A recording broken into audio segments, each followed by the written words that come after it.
What up, everybody? Tuned into the true definition of a sports fanatic. I'm your host, Brandon Lampley, back today with another live stream. Shout out to all my audio listeners. We're back in the barbershop. It's time to talk some more of that talk, man. How you feeling today, Mr. Reid? Feeling good, man. Feeling this May hot, ready to go. Good weather, good Oh chat, yeah, good talk in the barbershop. Everything good. yeah. That Florida heat is starting to creep up, man. It was like 91 degrees 2 straight days. I said, oh, that's just a preview right there. I said, if it's this hot early, the summer's gonna be it's gonna be brutal. But I'm all for it because that means I'm gonna lose more weight in this heat. Yeah, me too. I gotta lose some too, bro. Oh yeah. Got to get on this grind, man. Got to get on Eating this grind. that Mother's Day meals, boy. Gotta go. Oh yeah. We did it up a little bit for Mother's Day. I cooked my mom some turkey, no teriyaki salmon and shrimp fried rice, and she and I think my sister did. They did like stuffed bell peppers, and she did like a seafood boil with it. So ate very good yesterday. I need that. I need a plate, man. Oh, right. Man, but y'all see the topics today, man. We're gonna go straight into these NBA playoffs. Been watching these last couple of games. I watched that Heat 76ers last night, and I have to say, Joel Embiid should have been MVP, man.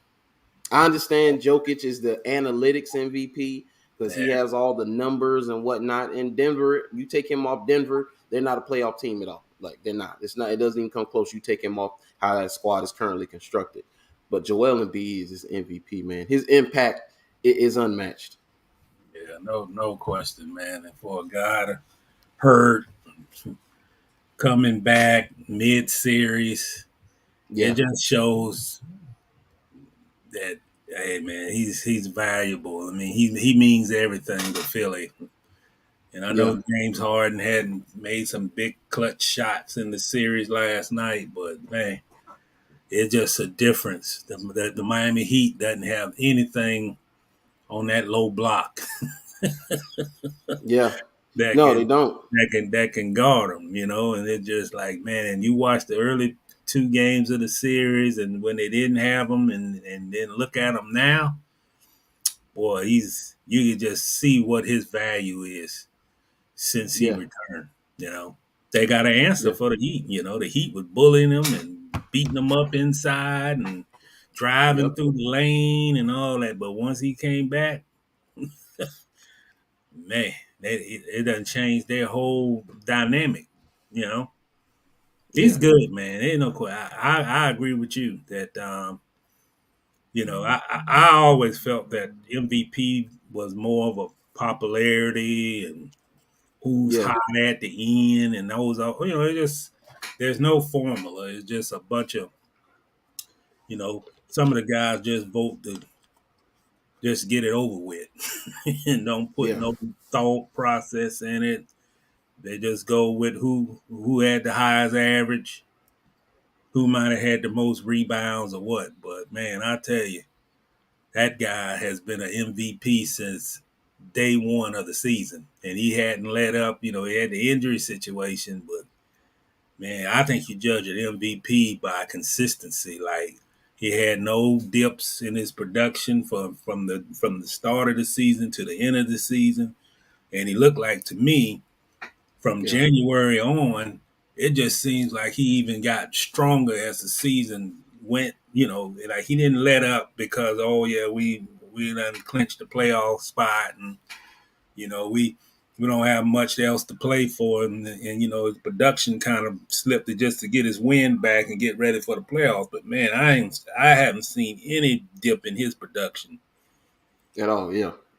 Yeah, yeah. So that's like I was talking to, being in the grocery store, and the guy asked me about the NBA playoffs and who I think was going to win, and he was partial to the Heat, and I told him, I said the issue with the Heat is that they don't have enough scoring, and he kind Yeah, of looked confused. He yeah, looked confused, and I said nights like last night shows exactly why they don't have enough scoring because night in and night out the pressure's on, and you have a team that can guard you who can go out and get their own buckets. and it's Jimmy Butler, and he's the only one on that team that can consistently do it. Yeah, Tyler Hero will have his time.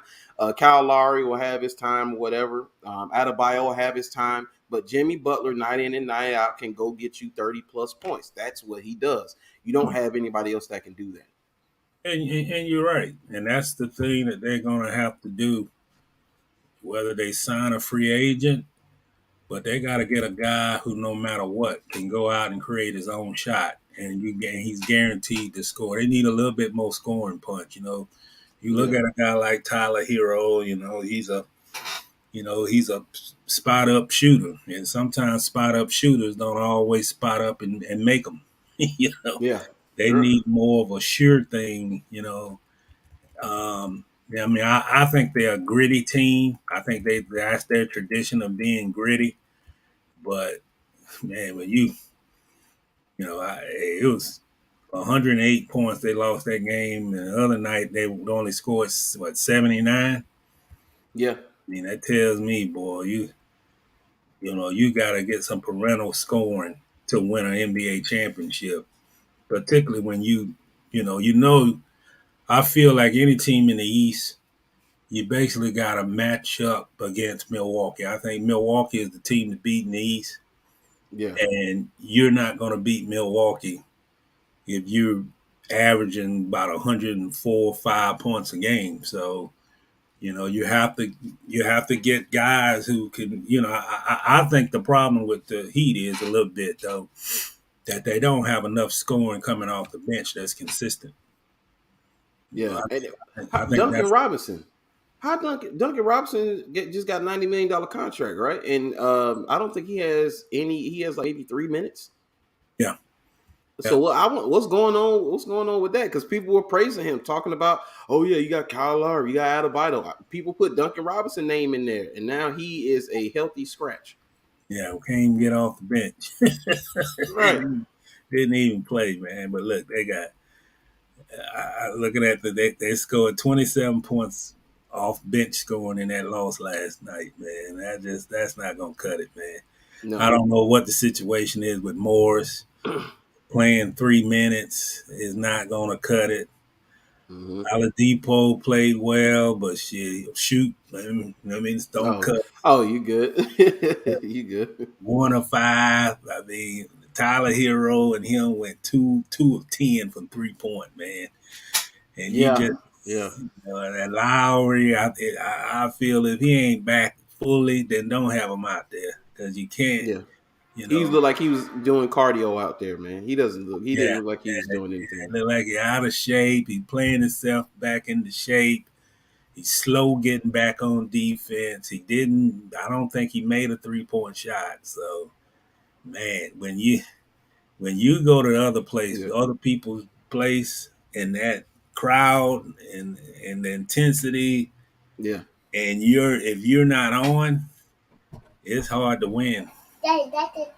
yeah. James Harden, I guess, might have been listening to the noise because he took off and he was pouring it out last night, just pouring it out, and they couldn't guard him. And that's one thing that Philly has to see, understand, like what the Mavericks have found out. The Mavericks, especially Luka, all of them have found out pretty much on the offensive end they can't guard us Yeah, at all. Yeah, yeah, they can't guard us at all. And so now Philly, if you're doing the right thing, dude, Joel is healthy. Tyrese Maxey is playing unbelievable.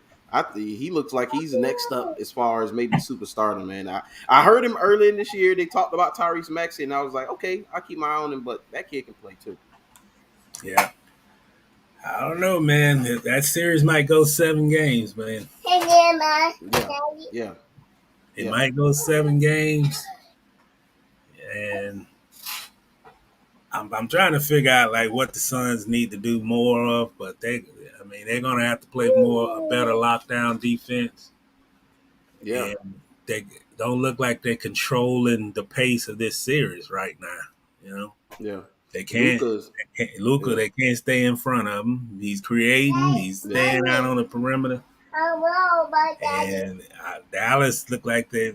doing a great job with moving the ball and moving that ball around and getting open shooters on the perimeter. And it's like I don't see the same Phoenix Suns where they just pushing the pace and playing like they did during the regular season. Look like Phoenix is Yeah. a tired team right now. Look like a little bit, but I'll tell you what, man, I like the way Dallas they they obviously fought back because it didn't Mm-hmm. look good for them early in that series, but man, Yeah. they done went in and tied this thing up, and is anybody game at 2-2 right now? So you know, Yeah. I seen the cut up of Luca, and it didn't matter who was guarding him. Everybody guarded him in the cut yeah, up. Everybody guarded him, and he took anybody to task. It didn't matter who was guarding him, and now he know. I think he knows that now. He's gained a lot of confidence. It's going to be hard to beat them, especially Brunson. Brunson is going to be very hard to beat, especially if Brunson's on. Um, I just I don't know. I don't know. I don't want to. I don't want to call it just yet. mm-hmm. Because I think it still can go 6 or 7 games. But if Phoenix doesn't get harder on the defensive end, Well, you got that's to the outscore problem. them. That's the You got I didn't like their defense when they played the Pelicans earlier. You know, it and they're just a good defensive team. yeah, they didn't look good. It didn't look like they were good in transition. And they look Yeah, tired. I mean, I still say they look tired in their first series, and they look tired now. You know, it's like if you're gonna push it on the offensive end, then you got yeah, to push it on the defensive end to get back. And you can't have Luka out here shooting shots like that. You got to contest them, and you can't have. I don't like the matchups. yeah, Monty is a guy that he tries things, but man, I like big on big. I don't like to have guards where Doncic, you hear and you got Chris Paul trying to keep them from posting them up, and there's no help coming on the weak side. And I don't, yeah, I like my big on a big. yeah, I want a taller player. If you got a taller player on Luka, then put a taller player on him to help contest the shot more. But to yeah. put guards, he's not a guard. He's not a guard. You can't. He You played can't. like one, but Yeah, his height, is just he's a matchup nightmare, and I just don't see you doing any service by having a 6'2", 6'3", or Chris Paul trying to guard this guy, man. I know no, they got quick hands, and you might could force a turnover, but the trade off is you got nobody tall enough to contest the shot. So he's shooting over everybody you sticking out there on him. yeah, So just put somebody out there with some length so he can at least get a better contest of his jump shot. yeah. Yeah, that's what Charles Barkley said years ago when Mhm. going small was all the rage and everybody wanted small lineups and all of that. He said that you know how you beat the small lineup, go big. That's how Yeah, you beat the small line. They can't rebound, so yeah, go big. I don't know. Monty Williams is going to have to figure it out. First of all, figure out what's going on in your defensive end. I think offensively, you'll be able to. It'll come and go. You'll be able to get back in this execution, of course. But defense it's want to. It's want yeah. to. It's want to, and sometimes I really feel the biggest fault of Monty. Sometimes, no, he the coach of the year, but I think sometimes Monty overcoaches. I think he overcoaches defense matchups. I think he overcoaches too much on switches. I think it would help them to play a little bit more zone, but put some length on the perimeter. So even if you play a zone, you still contesting jump Yeah. shots with somebody who can at least put their hand in his face, instead of a guard. Yeah, And at least. and I just think I mean, he overcoaches a little bit. But one thing I say about that series, it's Phoenix has the edge because they if 7 game, it'll go to Phoenix. But I'm really surprised with the Mavericks because the first 2 games I just didn't think. I thought Dallas gave everything, and Mm-hmm. then in the end, it just don't seem to me. It didn't seem like they had enough, and then Chris just went off on them, and I just they looked like they were confused on how to really play Phoenix in those first two games. But boy, Yeah, we yeah, figured it out now. yeah, because it looked like okay, Phoenix playing well. We can let him score 40, and we can still beat y'all. You know, Yeah, but yeah. now he's scoring 29, and he's getting production from a greater number of teammates, and Mm-hmm. I think they're moving the ball better. And you know, I'll say that a lot of people don't regard him. I think Jason Kidd is a good coach, man. I like the fact that Jason is a guy. You know, it takes time. You know, it's like he's not going to figure you out first game, maybe not second game, maybe not even third game. But he will make adjustments before the series is done, and it looks like he's making adjustments as they go along. And Yeah, you know, I appreciate a coach who can find ways to pick apart and take advantage and yeah, find some weaknesses because he's found something in the Suns that the Suns ain't had a lot of problem dealing with during the season and in that playoff series, the first playoff series against New Orleans. But I mean, I don't know about you, man, but this that Doncic boy, yes. He's a beast, man. He's an he's good, absolute beast. I'm telling you, you can't. The only way though this Shaq brought it up the other night, and they need to employ this. Okay, Luca, go get 50. man. Go get 50. Let him go get 50 because 50 points can't beat you. Now, if he got 50 and you limit those, just make him score, ball denial, don't let him pass and get all these assists and keep him off the glass, just let him score 50, he'll be fine because then he doesn't become a facilitator. But he got 28, 8 and 8. That's a problem. That you can't you're not gonna be able to stop him if he's able to do that. It's the same with Jimmy Butler. Jimmy Butler, I let him go for 45 a night. Easy. Long as he don't start turning to a facilitator, kicking it out and getting all these assists. That's the problem with a team who basically you got one guy who can consistently get his shot. Is that allow him to get his shot. Allow him to score as much as he wants. Just don't let him turn into a playmaker. Yeah, but that's you know, Easier said than done. yeah. I mean, it's gonna be a good series in that Phoenix and Dallas, man. Um, I don't know, man. We got scored 26 points and went 1 of 10 from the field, and they still win the game. I mean, Doncic missed 10 of 11 threes, man. Yeah. And yeah, he didn't even shoot well. But once again, he's a playmaker, and the way he does his moves, man, because he's not flashy, he's not very fast. Well, it's not fair.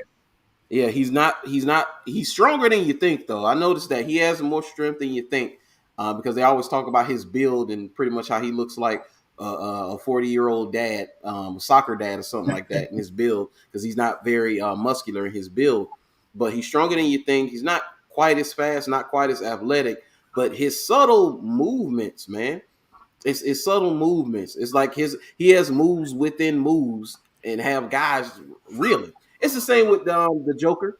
Joker's Mhm. not that fast either, but dude got moves for days. What I like about him, he's a, I mean, he attack you. it, Yeah. it ain't no hesitation. He'll take a 35 footer. He'll take a baseline three on the corner, or he'll drive the ball in the basket. And another thing about him, he'll shoot on whatever side. I mean, he doesn't have a favorite. He can shoot left, he can shoot right, he can drive off the dribble. Mm-hmm. He got a lot in his toolbox.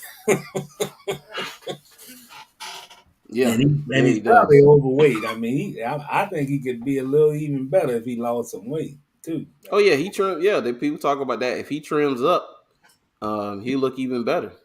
But he's an assassin, man. I mean, he Yeah.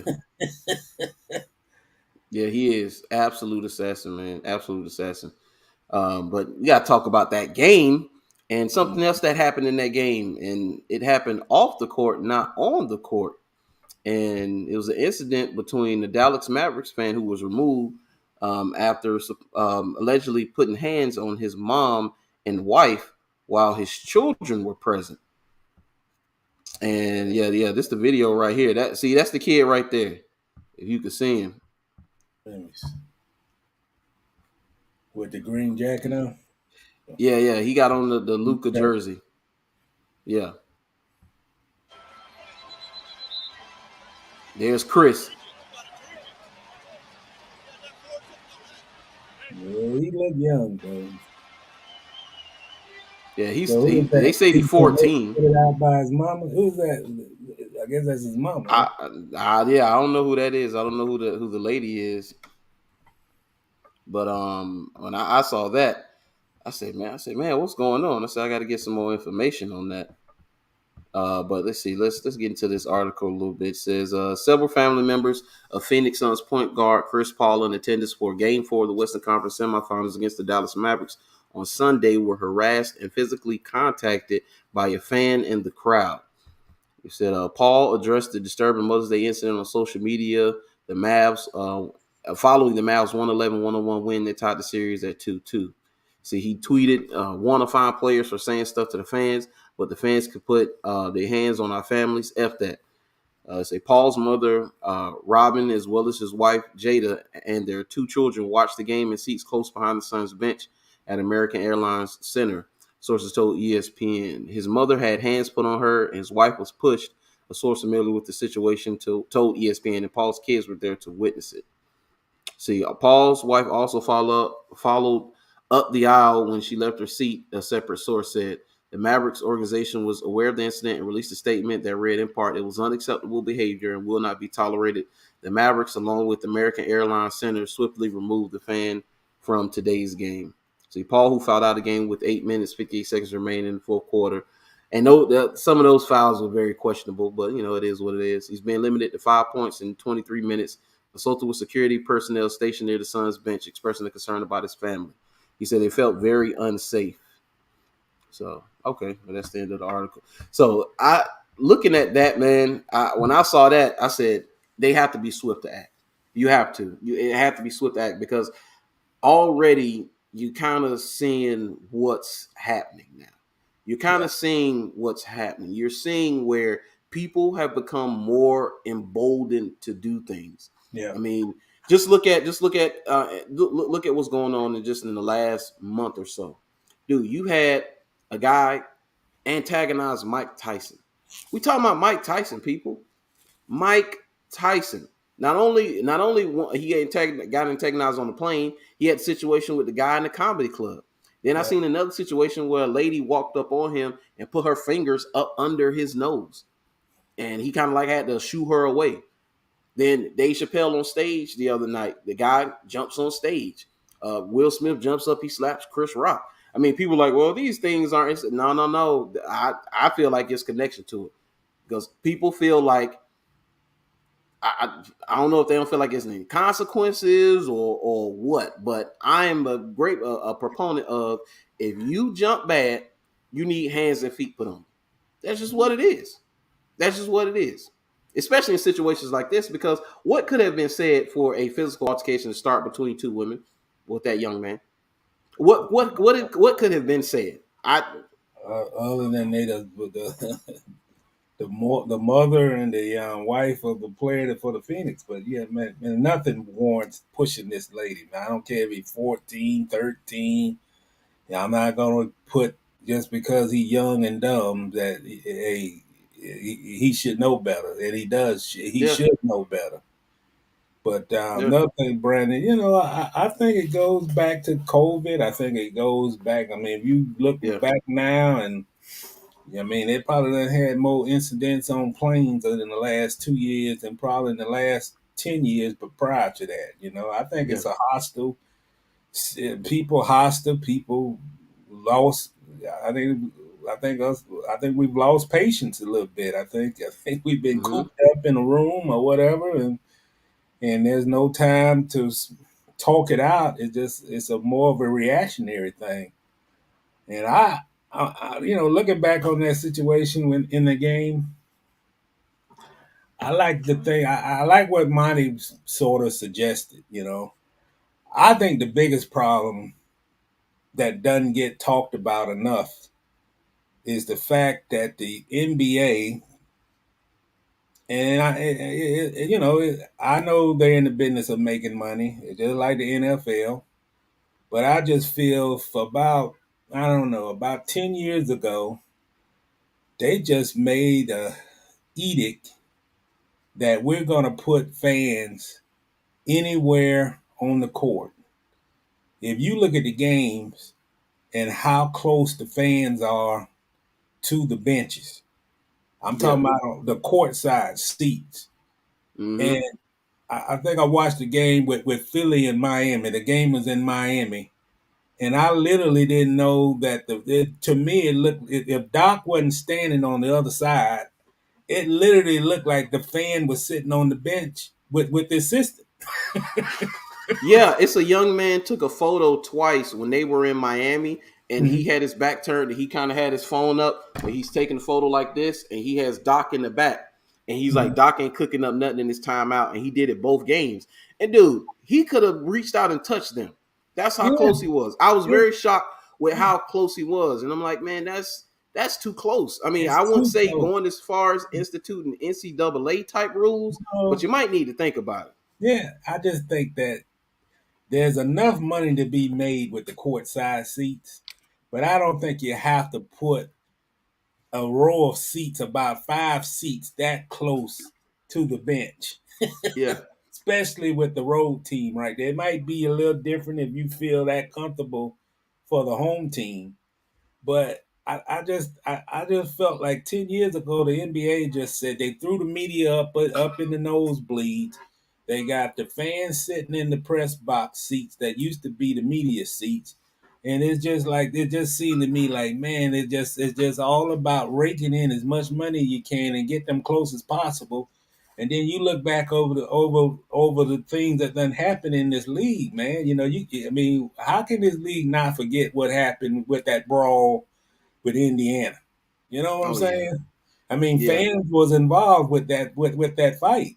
I yeah. mean, you know, Yeah, and then you got to. I like what Monty said, but I also I think this is a situation that the entire league has to address. That if you listen what the guys say, that that's they being and I know some people say it's not, it's part of the game where a fan can say literally what he wants, but I just feel that they're too close, and there yeah, should be some type of special area for the families, particularly for the road team going into these arenas. Man, I mean, I think when you talking about Boston.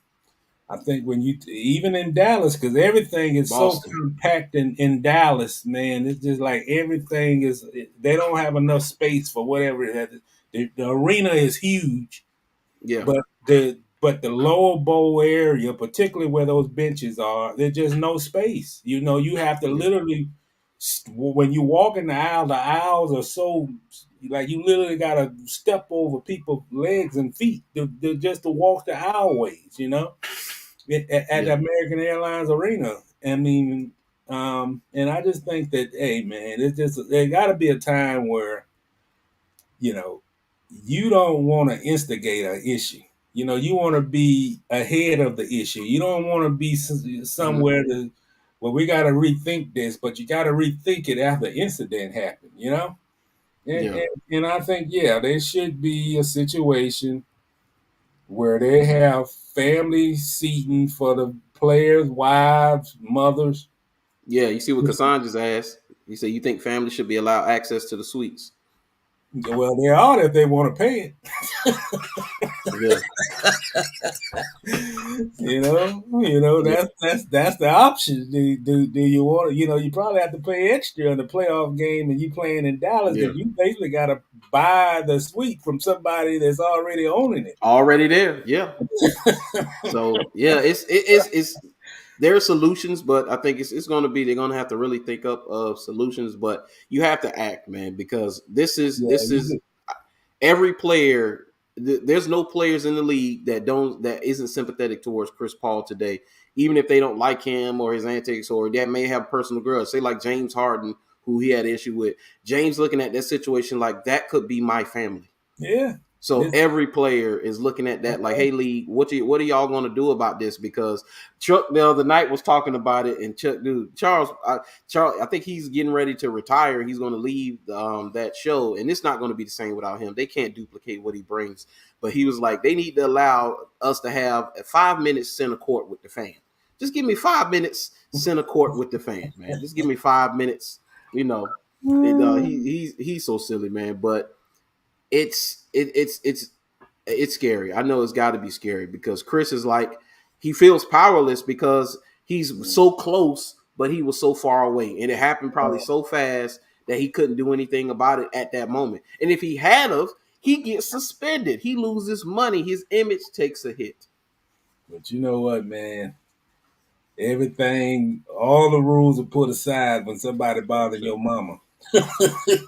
Oh yeah, everything goes out the window. Somebody That bother your goes out mom. the window when you bother. And Miss Robin, she's a nice lady, man. She Oh yeah, don't, she might be hollering at for a baby to scold, but she ain't like throwing no slang at the Red Mavericks in general. She just rooting yeah, for her son to play well. yeah, So, yeah. His mom is yeah. She seemed like a really nice lady. yeah, she'd be just like any other mom, but man, it's just like, man, you can't have somebody in there. I don't care if he's 14, 13, 12, 11. Can't be around there putting hands on Miss Robin. No, no. And then you brought it up to what is the pandemic, and us being inside. People have reported, especially in customer service jobs, how people just like acting up more. They have more disputes, more situations, especially at stores and events. Securities reported, more incidents between people and them having issues. And I think we're going through a bit of a mental health crisis in this country. Now, some Mm-hmm. people use it to their advantage, but there's mental health crisis really going on because there's people that really, really suffer, man. Just the last couple of young ladies who were athletes in college have taken themselves out. The young lady Arlana Miller, she was 19 years old. She was a cheerleader at Southern, and they found her in the Mississippi River, and she put her suicide note on her Twitter page. You know, so the Stanford ball player, who she killed herself not too long ago. So we're going through some issues right now. I mean, whether people want to realize it or admit it or not, the uh, the bug is going to have a long lasting effect on us. We're going to figure as years go on, more and more things are going to come out about though that 2 year period where we were pretty much cooped up. Well, they also say this. I mean, I think they said the alcohol sales over the last 3 years is like 1970ish. It's the I believe highest. it. It's the highest since the 70s or something like that. But they're extremely high. I believe it. Yeah, when I have to do my deliveries, the orders for alcohol is every other order. So yeah, every other order, some type of alcohol is in the order. So yeah, I've seen it go up. So, I mean, long story short, man, it's been a stressful, 2021. The Yep. COVID situation, it still ain't gone, and you got a war in Europe. You got everything is more expensive than what it was 6 months ago. So, everybody got Yep. jobs. It's one of the highest employment rates in the last 30 years, but it just so many things go on, man. It just so many things have impacted people, and people have different reactions to the way they've been impacted. Yeah. And also choice. I heard somebody bring up choice and how now that we have so much choice, it's an issue as well. We haven't been able to process and keep up with our choices expanding. Because they done studies on choosing where the more choices you have, the less likely you are to get frustrated and not make a decision. So Yeah. now you have choice in just about anything you want to go into now. Too much And you, choice, if and we're being another honest. thing outside of what we're talking about, I also think there's a issue with homelessness. I think that Yeah, it is. it's just it's not that you don't have a job or you're working. I just think that the wages hasn't increased enough, and I think a lot of these landlords are trying to recoup the money that they lost during the pandemic, and they're Yeah, raising up the rents that people can't afford, and that's a problem. yeah, yeah, You know, yeah. No, it is. It is. We're gonna move on, and we got to talk about Cynthia Cooper-Dyke, and player for former players accuse her of abusive behavior. He said, "Yeah, contents. This story contains graphic language of a sexual nature. Ah, yes, indeed, it does." It said, "Former players are accusing women's basketball coach Cynthia Cooper-Dyke of making sexual and degrading comments towards them, as well as endangering their physical and mental well-being." The Athletics, Chantel Jennings and Dana O'Neill reported Thursday. The allegations against Cooper-Dyke stem from her stints at Texas Southern, UNC Wilmington, and USC. Uh, Players from those schools alerted school administrators of the coach's actions during her tenures, but Cooper-Dyke's career moved forward seemingly unimpacted. Nobody has said anything or done anything, just passed her off to the next school, one USC player told The Athletic. This woman mentally and emotionally terrorized us. Cooper-Dyke coached Texas Southern's women's basketball team in 2012-2013 season and again from 2019 to 2022. Uh, During her most recent stint at Texas Southern, Cooper-Dyke was told one of the players who had a mental health diagnosis was depressed. Cooper-Dyke says, "No, she'll be all right. She just needs some D," and y'all can put together what D is. That's all. She then later called the same player a sorry virgin, according to the report. He said Cooper-Dyke also made inappropriate comment to one player while she was doing squats, telling the player, "Ooh, your hips are big.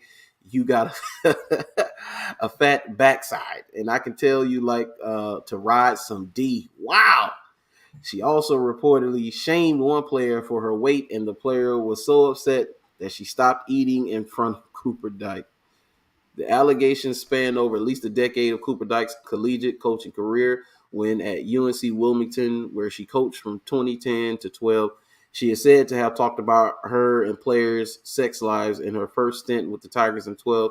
The coach got on her knees and pretended to perform fellatio on a male assistant in front of players. Man, she was wilding.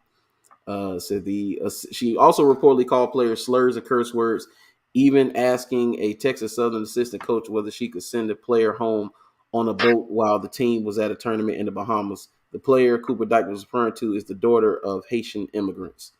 Oh, so to send her home on a boat, yeah, yeah, I can see how that would come across. So she would talk to us like we were murderers in jail, if you know what I mean. One player told The Athletic, "I've never heard a coach that cussed at me like she did or said something she would say." So, according to the report, Cooper-Dyke also subjected players to grueling drills that put players' physically and mental health at risk at USC. She allegedly pressured players who were injured to return from injury to practice. Cooper-Dyke reportedly kicked a player off the team for forcing her to return to practice, even though she was injured. When the player tried to explain she couldn't bend her knee, Cooper-Dyke told her to get out of practice, and she was off the team. When coaching at UNC Wilmington, she reportedly put a player through a punishment drill that caused the player to vomit and the skin on her knees to rub off. That same player told The Athletic Cooper-Dyke turned the team against her, and the player quit the team. The player said that the coach's actions against her made her feel extremely suicidal. So, man, that is a lot that's a lot to take in, man. That's a lot to take in. What are your thoughts on that, first of all? well, this is my initial thought. Probably got about 5 or 6 of them, but the first one is this, man. We got to stop living in our world where we where I think we praise former athletes too much, and we overlook a lot of their faults. Mm-hmm. And I don't care if it's the WNBA star, I don't care if it's a NFL star. I think a lot of times we give them too much leverage. Yeah. And to be honest, there's no way from what I'm reading that she shouldn't have never been a head coach at 3 different schools in the first place. Yeah. You know, I think you have to nick it in the bud initially because that's a pattern. You know, this is. I mean, I know the last incident of that Texas Southern, but she hadn't changed. And when you get that many instances of this and that, and this a pattern of the way that she's treating these young ladies, then I believe it. I think that's her coaching style, Yeah, and it's the administration, it's the athletic directors who didn't they look the other way because she's a former WNBA player, and I yeah, think a lot of times that goes on a lot. You know, I just feel that we living in a world where you got to be held accountable no matter how many records you broke, how many championships you won, how many what your cloud, how many dollar signs you done earned. I mean, if you're a basketball coach and your job is not just wins and losses, your coach as a basketball coach is also to develop young men and young women, you know. And yeah, just imagine you on a team, you abusing these ladies. I mean, you can't save face. I don't care if they won an NCAA championship. You're you're tarnishing your program. You're tarnishing the school, and what it's for? yeah, What are you gaining by doing the things like that? Saying all.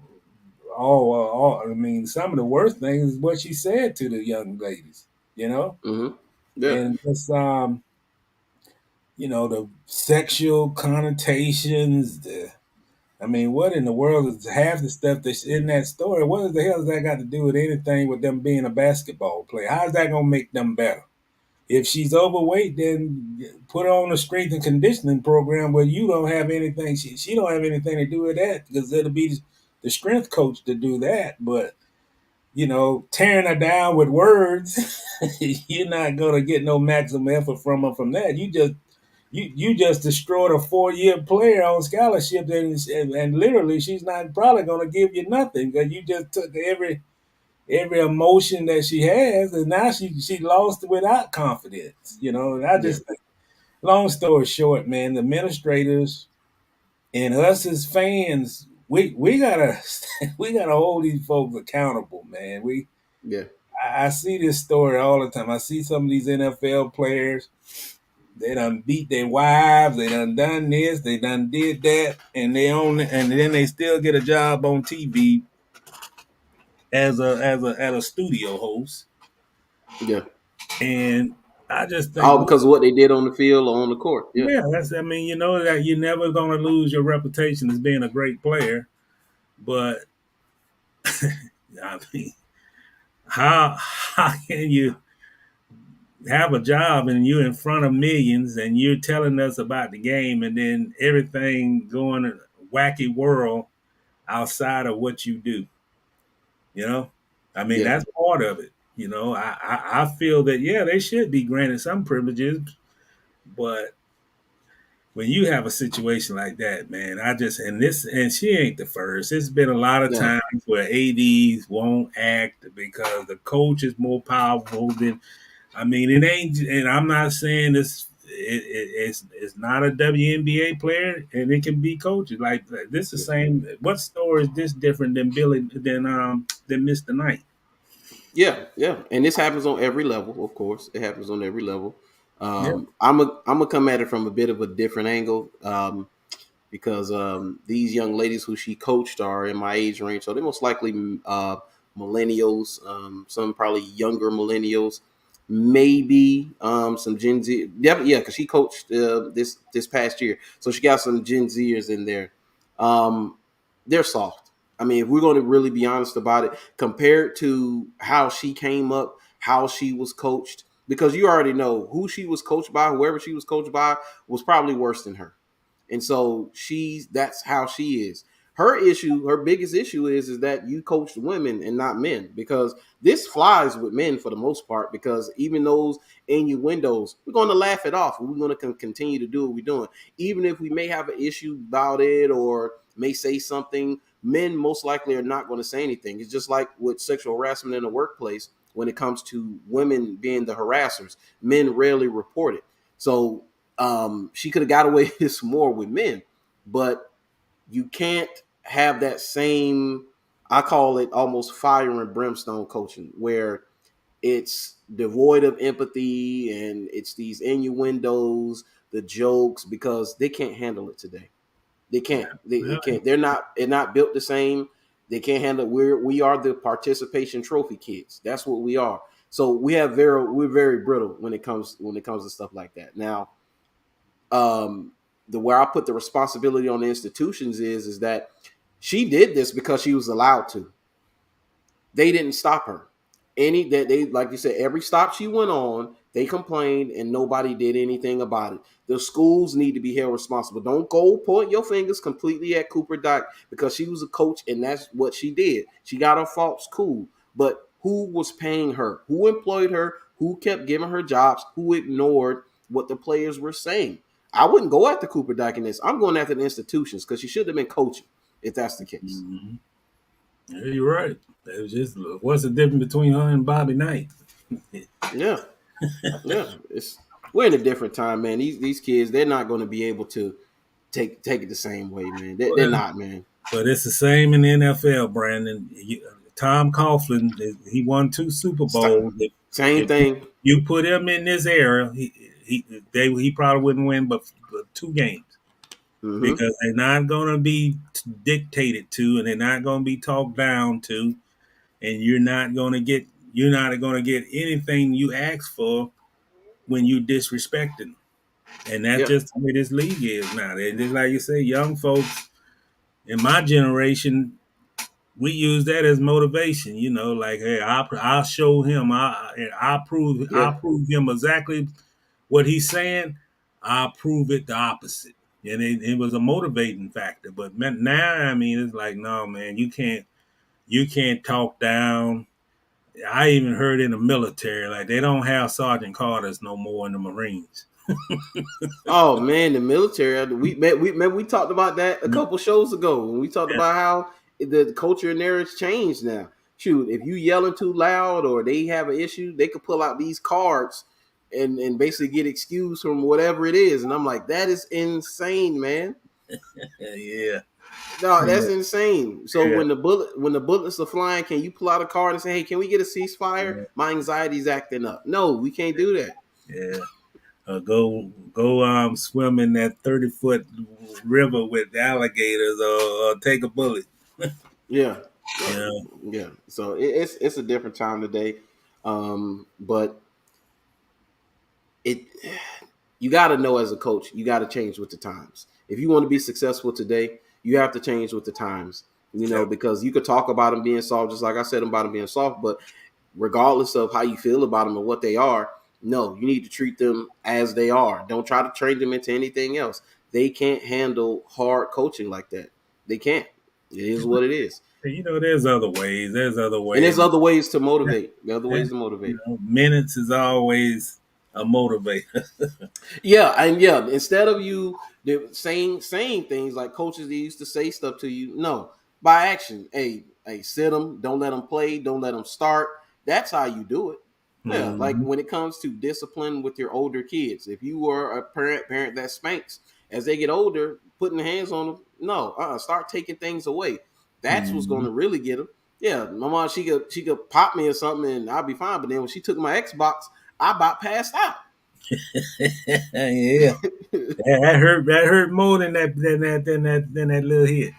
Yeah, that hurt. Yeah, that hurt, man. I got to sit here and stare at the walls. No, man.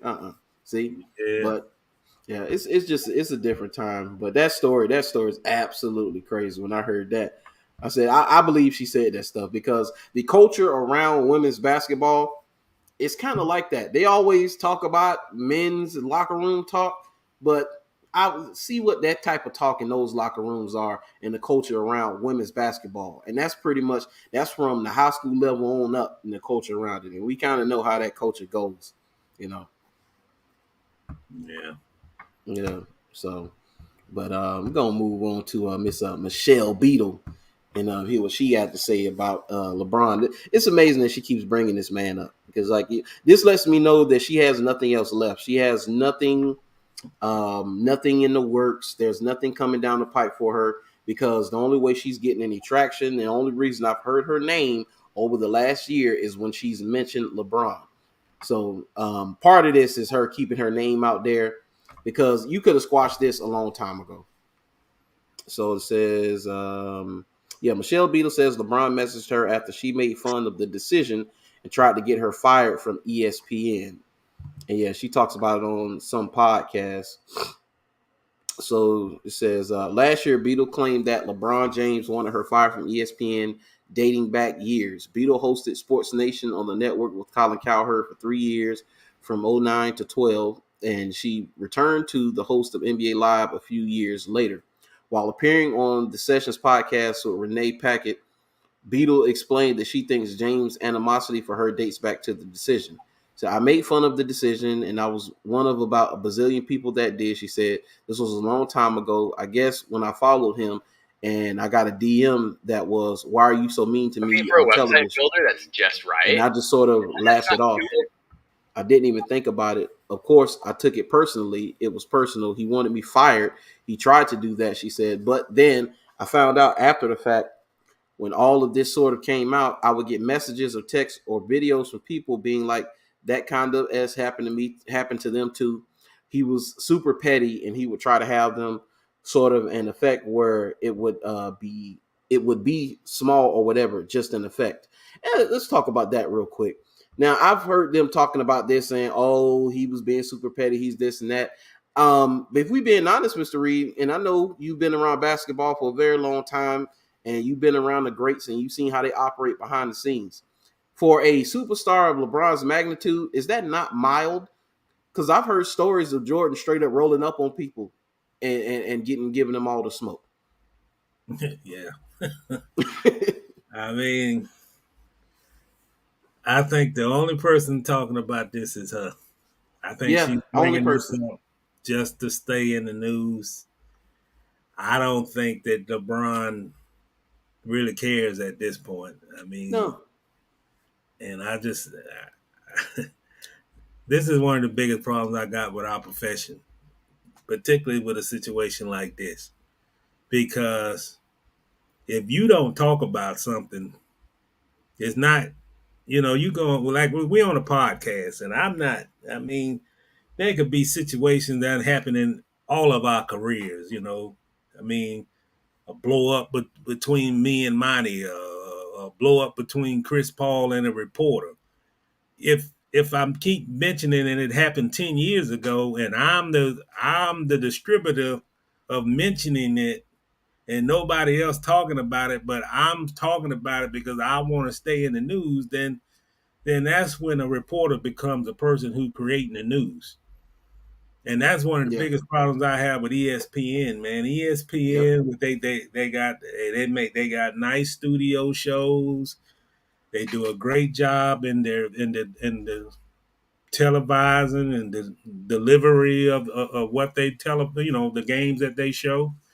But there are some people at ESPN who basically create news. I mean, Schefter is one of them. They do. And I just think that a lot of us in this business as media people, man, we got to move our ego off the camera. We got to get back to sports journalists where we report and not be the story. And I think this young lady here, I don't know what she does now. The first thing I read in that story is she's a former ESPN and commentator. So obviously she's probably still working to get back on her feet to the level that she was back then with ESPN. And then she just, bless her heart, she probably got nothing else to put herself back in the news other than talk about this that happened almost 10 years ago. Yeah. And that's the problem that we have in media, man. It's like, the thing is, though, Brandon, with life, you're only going to be on the pedestal for a limited amount of time.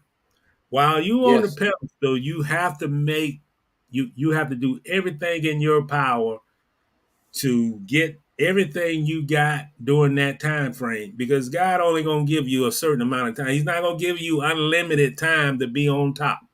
Everybody to be on top, There's always going to be a drop off point. You can't stay relevant forever. So, Yeah. and a lot of us in this media business, man, we can't get out the candy store. Yeah.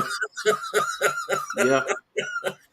It's just like, and that's Yeah. what I'm talking about. Athletes, like athletes, man, they just, you know, I guess either it goes by so quick or it's just so enjoyable being a professional athlete that when it's gone, I don't know what to do with myself.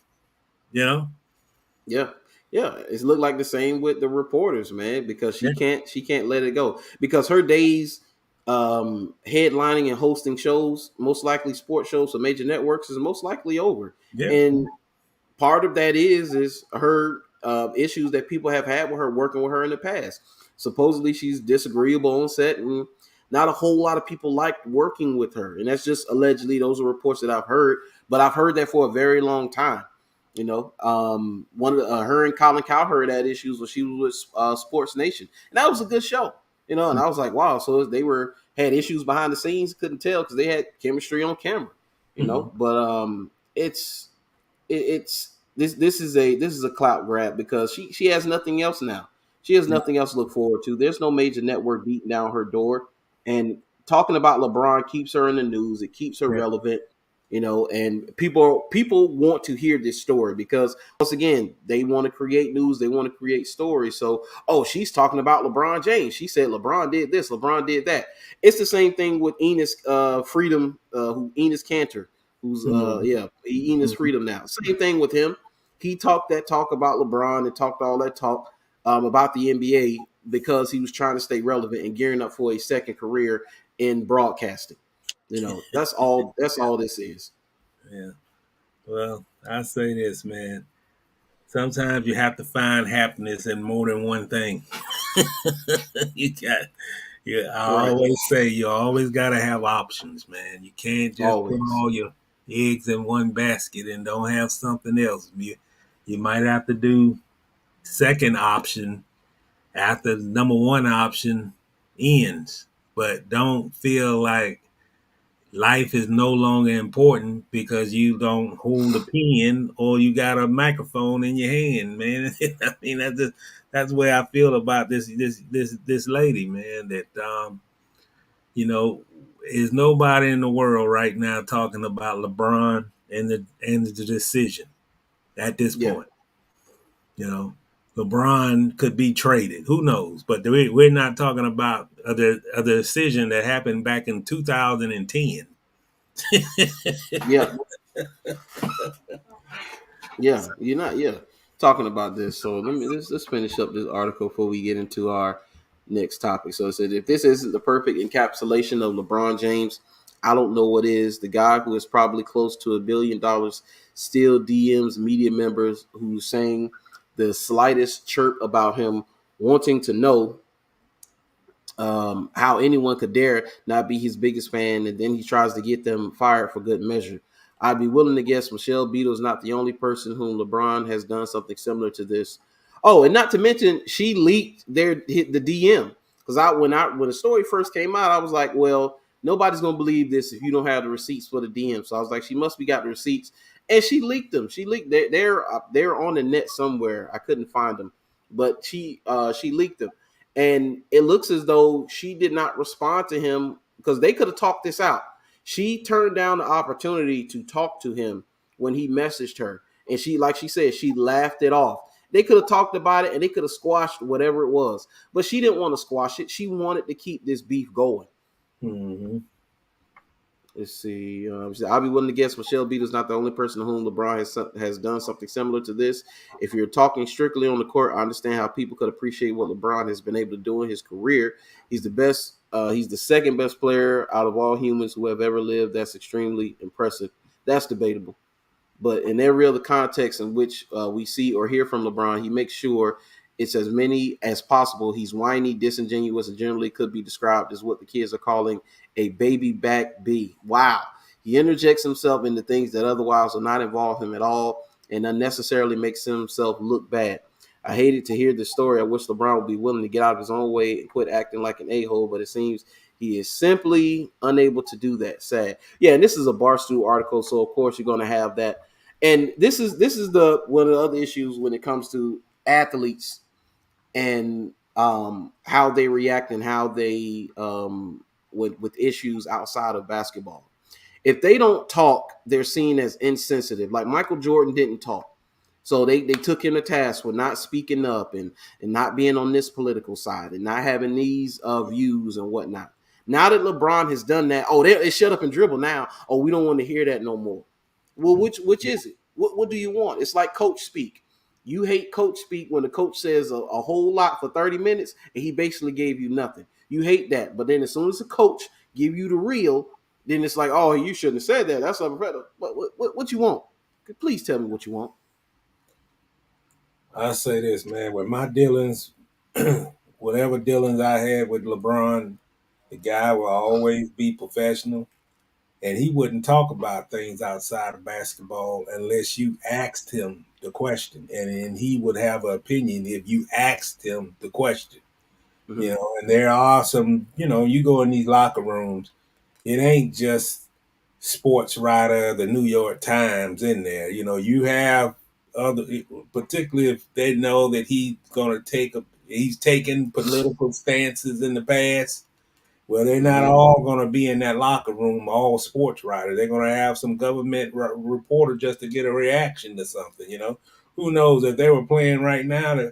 If the Lakers was in the playoffs right now, I guarantee in the locker room in LA, there'll be some reporters would ask him what he thoughts about Roe versus Wade. Yeah. I mean, it is what it is. And then if he want to comment, he comment. If not, he don't. But I respect the guy. I mean, a lot of things that get publicized about LeBron, some get more publicity than others. The school that he's got developed in Akron, it ain't a whole lot being said, but it's making a difference in his community. Those kind of things. And Yeah. you got people in the sports business that there are reporters who feel he should shut up and just and play basketball and don't have a political view. There are reporters out there feel that way. They don't. Yeah. They're not going to say it publicly, but when they ask the tone of question, that's how they ask the question. You can detect where they're coming from. It's that Yeah. simple. When they question things that like his stance, and they probing the stance, or they trying to fact find something that he might have said something, and you trying to twist it to force him to say something else. I mean, it's a vindictive world we live in, man. And like I say, they can be heroes, and there are some people who envy athletes. They just Yeah. they despise them for taking a political stance. Because they know if LeBron takes a side on an issue, 9 times out of 10, it's going to get more publicity than normally if somebody else even said it in Washington. Yeah. Yeah. And you're Every right. single time. You're right. Michael Jordan got criticized for not, disclosing his political stance. He felt that wasn't part of his business, that he didn't have to share about. I know for sure he got criticized for not supporting. There was a mayor. I know it was a governor race in North Carolina. There was a black governor was running, and Yes. everybody automatically say, like, if you endorse him, he'll win. Well, he Mm-hmm. didn't endorse neither one of them. You know. Yeah. He did give money though. I Yeah. saw when they talking in the last name, he did give money, but he didn't endorse him because one of his quotes that supposedly he said, some people saying he didn't, so we don't know. He hasn't confirmed or denied what he said, but I believe he probably said it because it sounds like him. He said Republicans buy sneakers too. So yeah, I'm not trying to alienate anybody, man. This is just a political stance at the end of the day. Okay, you're right wing, I'm left wing, it's whatever, but at the end of the day, these shoes got to move, this merch got to sell. I want to be able to cross over into any home and nobody have an issue with nothing. Because now you got people now straight up they hate LeBron because of something he said politically, and it has nothing to do with basketball reasons.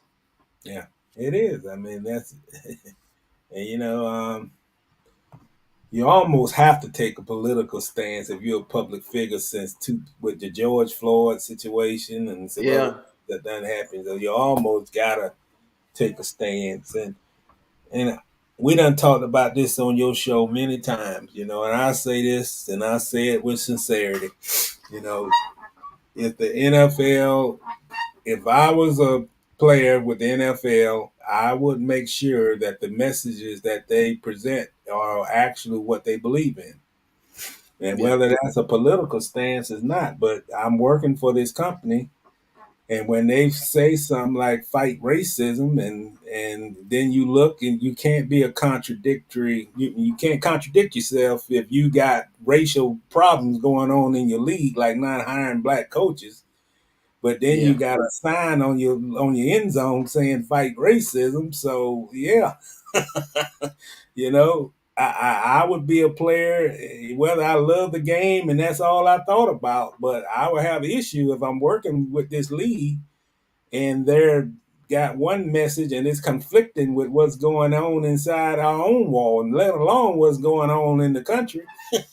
So yeah, sometimes your yeah, voice has to be heard, even if you are a professional athlete. You have to express your voice. So that's yeah, my yeah, two yeah. cents. You do. Oh yeah. So we're gonna leave that right there. We're gonna go into our next topic. Mr. Earl, we'll get into some football now. Mr. Earl Thomas is back in the news, and he's not back in the news for football reasons. Since his departure from Seattle, it's pretty much been downhill for Earl Thomas. His stint in Baltimore was short lived. Issues with teammates, got into fights and off the field incidents that led to his release from the Ravens, and it's pretty much been downhill ever since. And now it seemed like his issues have started to hit their zenith because a warrant has been issued for his arrest. It says an Austin judge has issued an arrest warrant for former University of Texas and NFL star Earl Thomas after police said Thomas violated a court protective order by sending threatening messages to a woman about her and her children. According to court records, Magistrate George Thomas signed a warrant on April 27th, charging Thomas with third-degree felony for allegedly violating the protective order 2 or more times within 12 months. The case has been assigned to Travis County State District Court.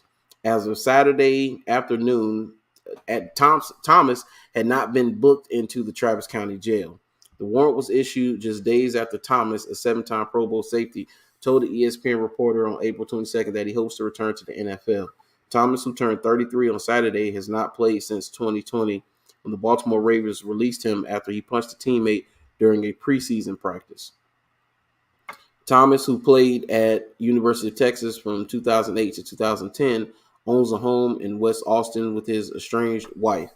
His arrest affidavit says Thomas also spent times in Southeast Texas, Texas city of Orange, where he grew up before coming to UT. Trey Dolezal, a Austin lawyer and sports agent who represents Thomas in an ongoing divorce, said he left messages for Thomas to let him know about the arrest warrant. He said the warrant stems from Thomas reaching out to his wife to see their children. He said they were consciously and collectively working together to see kids. Dolezal said, I don't really understand how he could have been in violation by working together with visits with his children. In the arrest affidavit, police alleged that Thomas violated a protective order that was issued in May 2021 by the Travis County Civil Court judge. The order stated that Thomas could communicate with the woman only through a co-parenting phone application. The woman told police that Thomas refused to download the application and instead reaches out to her by phone, and he arrives unannounced at places she frequents. See, can't do that. See, recently, the woman told police Thomas began sending her text messages that threatened the woman and her children. On April 18th, police say Thomas texted the woman that he obtained 2 handguns earlier that day. Later, he texted, waiting on the hand and foot is why I'll kick your ass. Wow. He said, next day, police say Thomas texted, I hope you in the car with him and the kids, and y'all drive off the road. That same day, police say he texted, "I'm gonna let my mom and my cousins poison they talking about the children." Wow.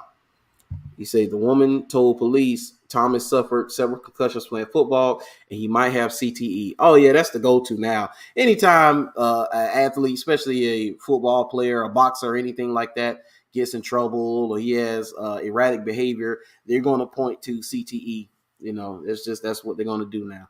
The term commonly used for brain degeneration caused by head trauma. According to additional court records, Thomas was arrested in Travis County February 2021 on a misdemeanor charge for carrying a weapon unlawfully.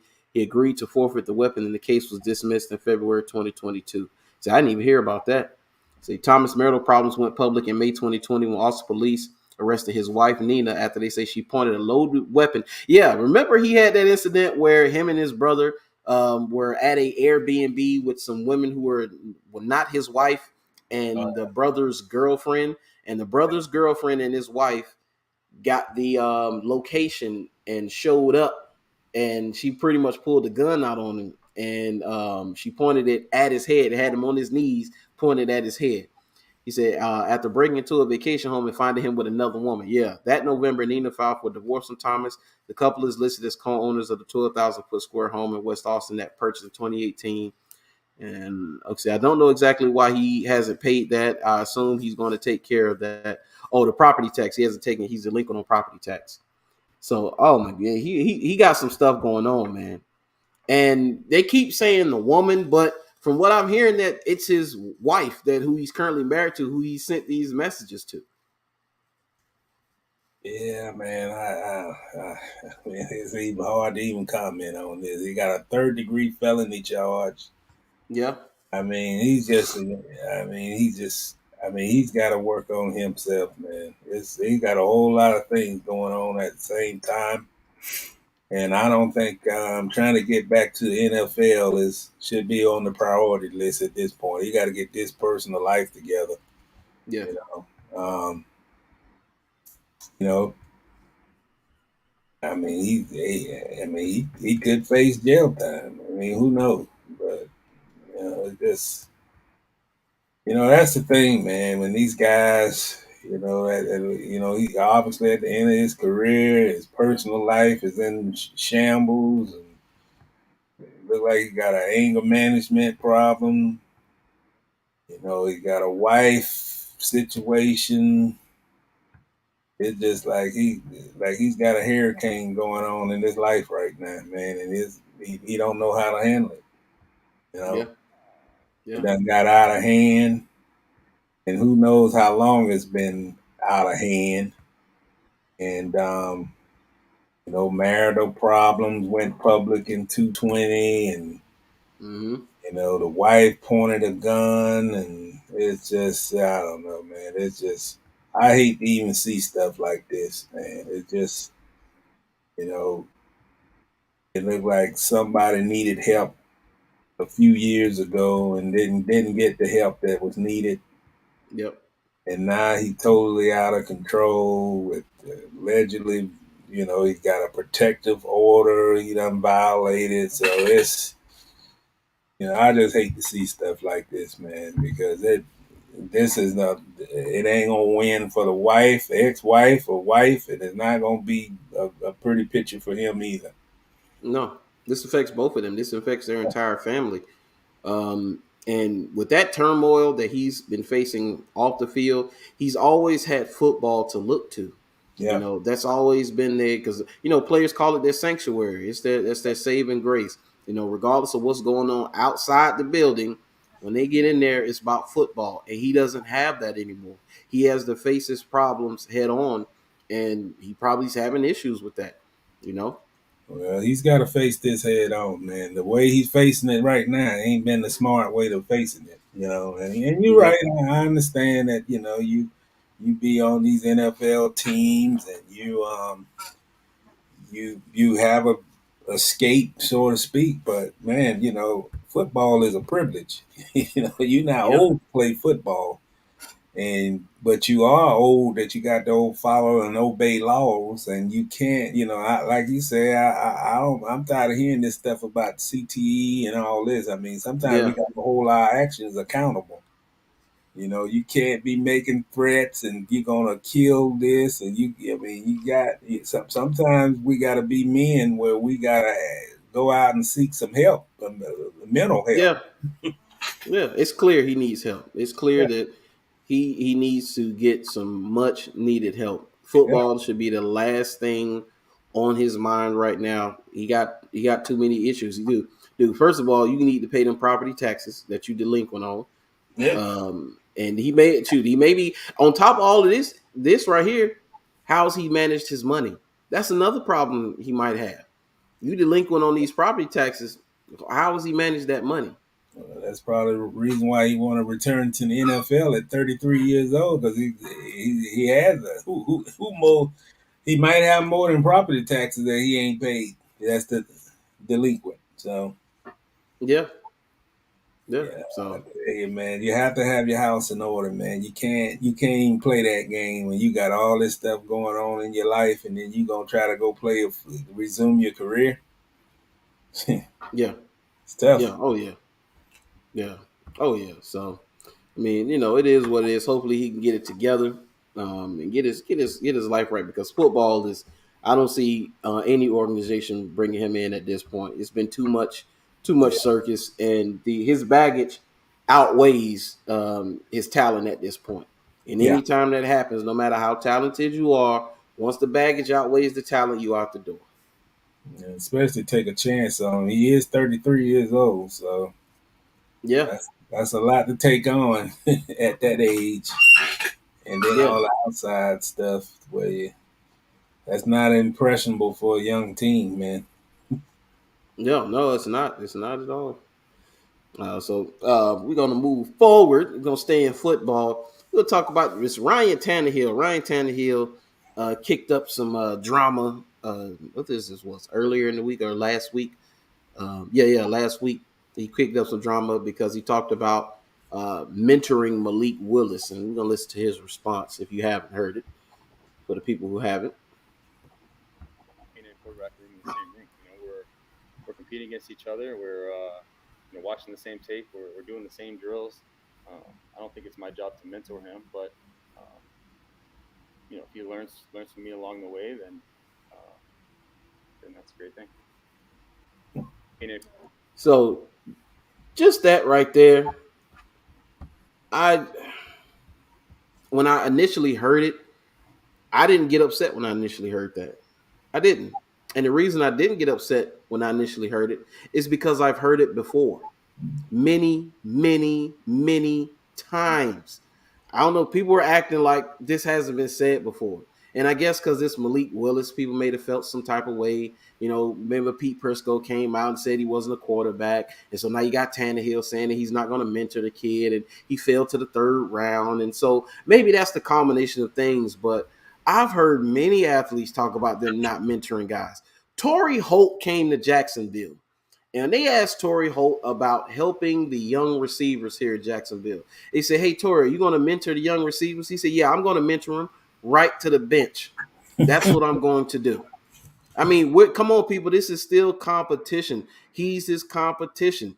Brett Favre told Aaron Rodgers, "Hey, he could learn from watching me play."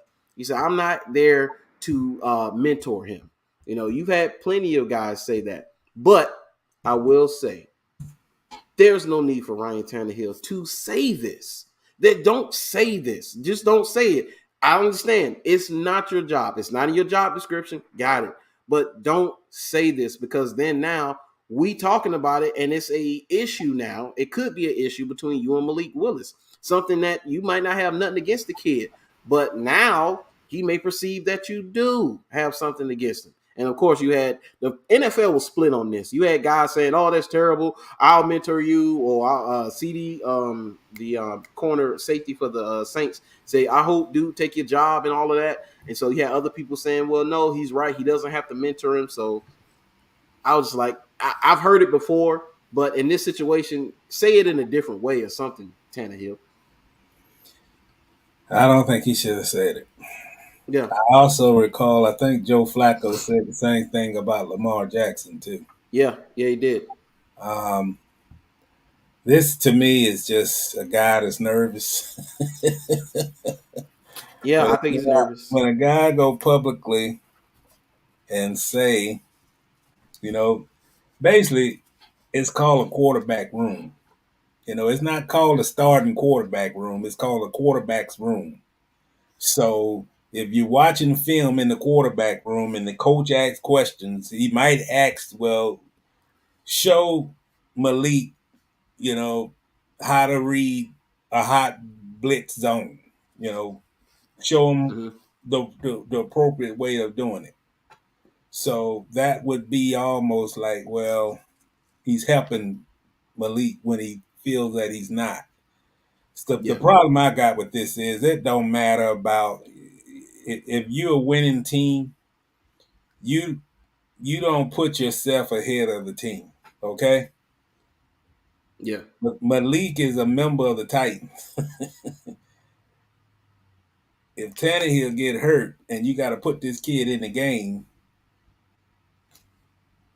and you didn't do anything until that moment, then what that makes you, Yeah. you know. Right. Right. So if you got a culture of togetherness, everybody gets along, and usually those teams that get along are the ones that win. And the quarterbacks who openly say that maybe in the first press conference after the draft that they drafted this kid, it's not the team, it's him, it's Tannehill that Yeah. he's nervous. He Yeah. he might see 2-3 years from now that his job is in jeopardy if it don't come before then. But it just shows you know, his lack of confidence. Basically, that's what it's the only thing I think it shows. You could be Brett Favre and say things like that. I'm not, all that, but come on, man. This is a team who traded their best running, the best wide receiver, and they may Yeah. not be the top team in the AFC from just based on the decisions they made this off season. So there's going to be a lot of pressure. Obviously, this is a running oriented team by by Derrick Henry. But Yeah. I just don't think that's something you didn't really have to say. If you keep it personal, keep it private, that's one Yeah. thing. But when you say a statement like that, you just made a story for the rest of the off-season program into training camp, and they're gonna ask Malik, and it's gonna generate distractions for this football team. So I mean, some things you just don't need to say, even if you feel that way. You don't have to say that. You have to say it public. It don't benefit him at all. No.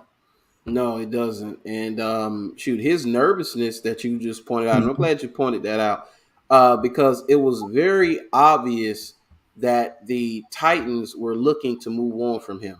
Yeah. They were looking for better options, and the reason he's still there is because they didn't get a better option.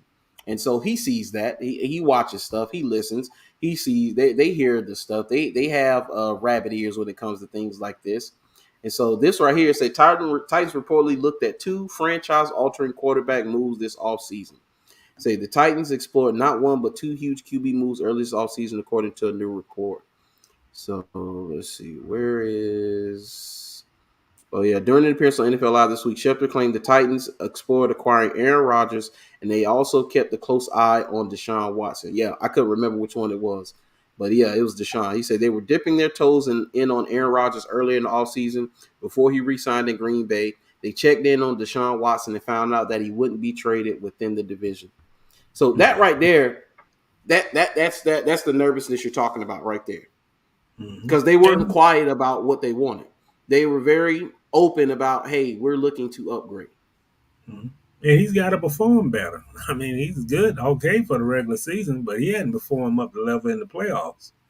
Yeah, And I told yeah, it's Titans yeah. fans. So hey, David, if you watching this, I told you when the day, because he was like, Mariota's not this, and you're right, Mariota's not. I said there's a reason you was able to get Tannehill. He's not that guy. In the playoffs, he's underperformed every single playoffs. Oh yeah, yes, and There's no way they should have lost that game to the Bengals. That was insane. yeah. They brought in Willis, and he get pushed, and they got a quarterback of the future. It's just that simple. Yeah, it is. It's just that simple, man. And it just goes back to the same preaching, man. You can't stay on the pedestal all the time, man. It just, hey, man, you better enjoy it while you're on there, because once you're off, you're off. And, you know, this kid got a lot of upside, and he's the developmental player for right now. But believe me, he's gonna be starting. Mm-hmm. And I don't know what the timetable is, but they didn't bring him there to be the backup for his whole career in Tennessee. I promise you that. Now, I think not this season coming up, but the next year after that, depending on his development, he'll be threatening to take the starting job, probably going into the next season, not this season coming up, most likely. Give him a year. Give him a year. He get a year. Drop back passes. I mean, Tannehill can run okay, but man, when you when you bring in a young kid like this kid Malik, and he's got athleticism. I saw him in the pro day at Davidson. I mean at Liberty, and he threw a pass like 80 yards with little or no effort, straight bead. Yeah. And when you Yeah. see that type of production,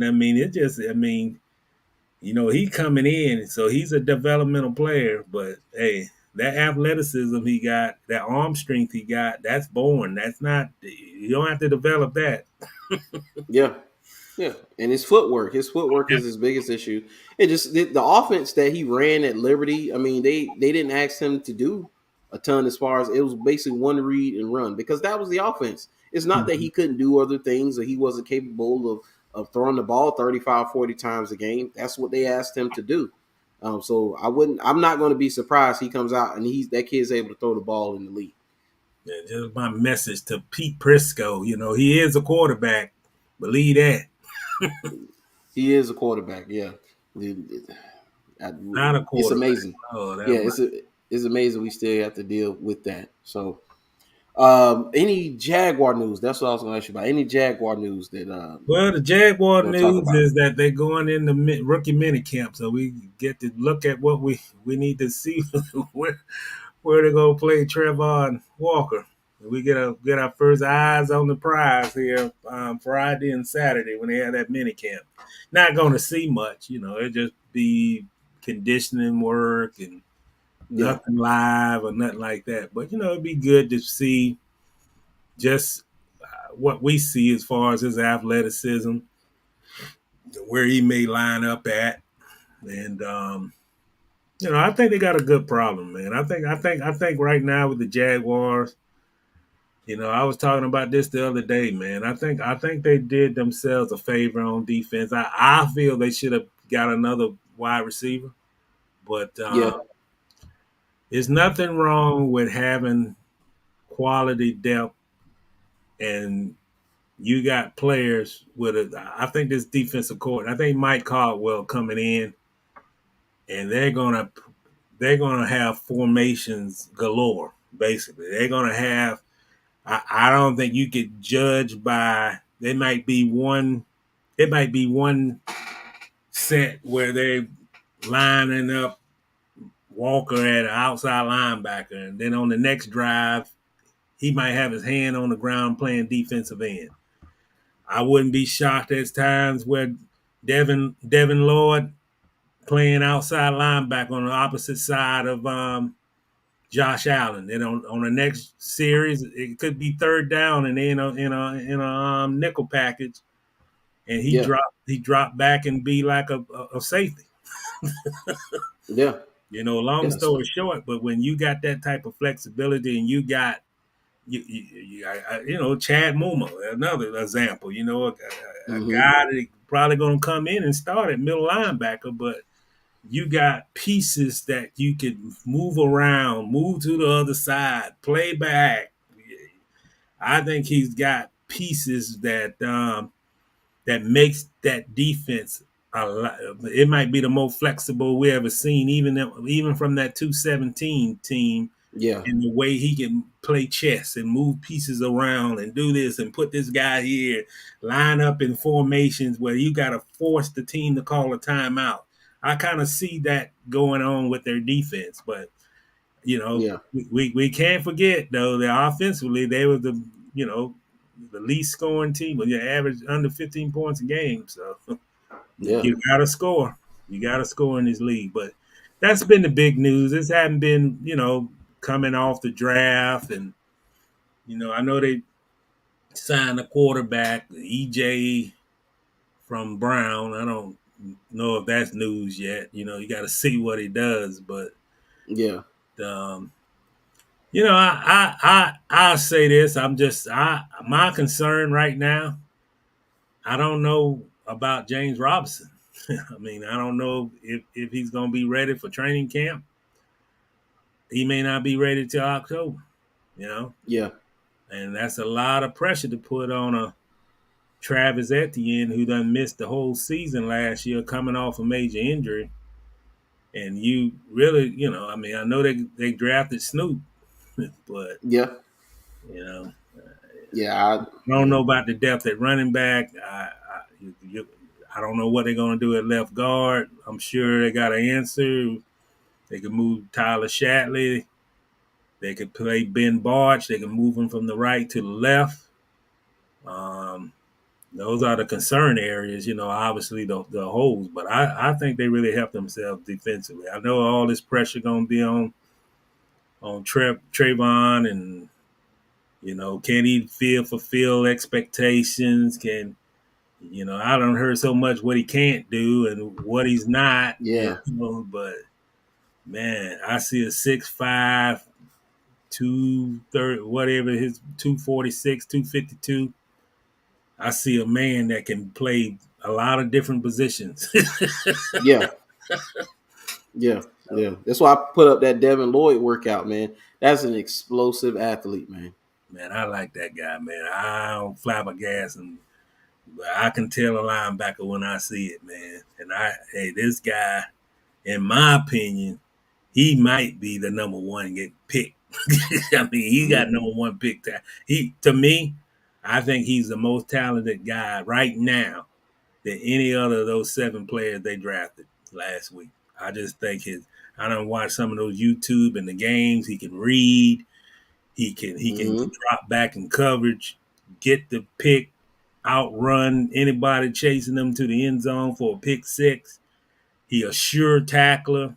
He instinctive. He could tackle from sideline to sideline. He can make tackles the opposite side that he line up on. And he's fast enough. Hell, he could play a safety if need be. Yeah. Yeah, he is. So I like him, man. I think he's a stud, man. I think he's gonna be immediate impact. He's gonna be an impact guy. He could be in the running for rookie of the year if they vote for a defensive guy. Yeah, I think he could definitely win defensive rookie of the year. Who won it last? Was it Micah? Did Micah Parsons won last year? Yeah. Yeah. I think he could. I think he could do that. I think. Not saying that he could beat Micah or he's like Micah. Micah's more of a. His rushing ability is what really surprised everybody because you knew he was a linebacker. He could run and cover. He could tackle, but his rushing ability is that's the one. Now we don't know about Devin as far as his rushing ability being on that level, which I'm not going to put that pressure on him or whatever. But I do know he can do it. Yeah. He can do it. He can do it all. He can do everything you need a linebacker to do. He's complete. And I think he's going to do that. I think I don't think you got to worry about him. I think the only thing you got to be concerned about is that they don't get any injuries on that front set. I like their front seven. I think I think you're going to see they might start a game out in 3-4. Then they might jump into a 4-3. Then they might run Yeah. They might have 5, 6 in the secondary on some of them sub packages. I mean, it's just I really think this Mike Caldwell coming in with a defense that it's going to be hard for teams to pin down, figure out, and that's what they have to do, man. They have to be, you know. I don't think all of their talent is there yet on defense, but you got to put yourself in a position that as these teams are scoring at will as some instances, but you have to put some things on the field that they haven't seen before. That Yeah, they gotta figure out how in the world we run a wheel route and we got three guys in the area, that kind of thing. But yeah, just like you had, I think that if Jacksonville gonna have identity, it worked in 217. If that's the identity, then make sure your defense is your identity.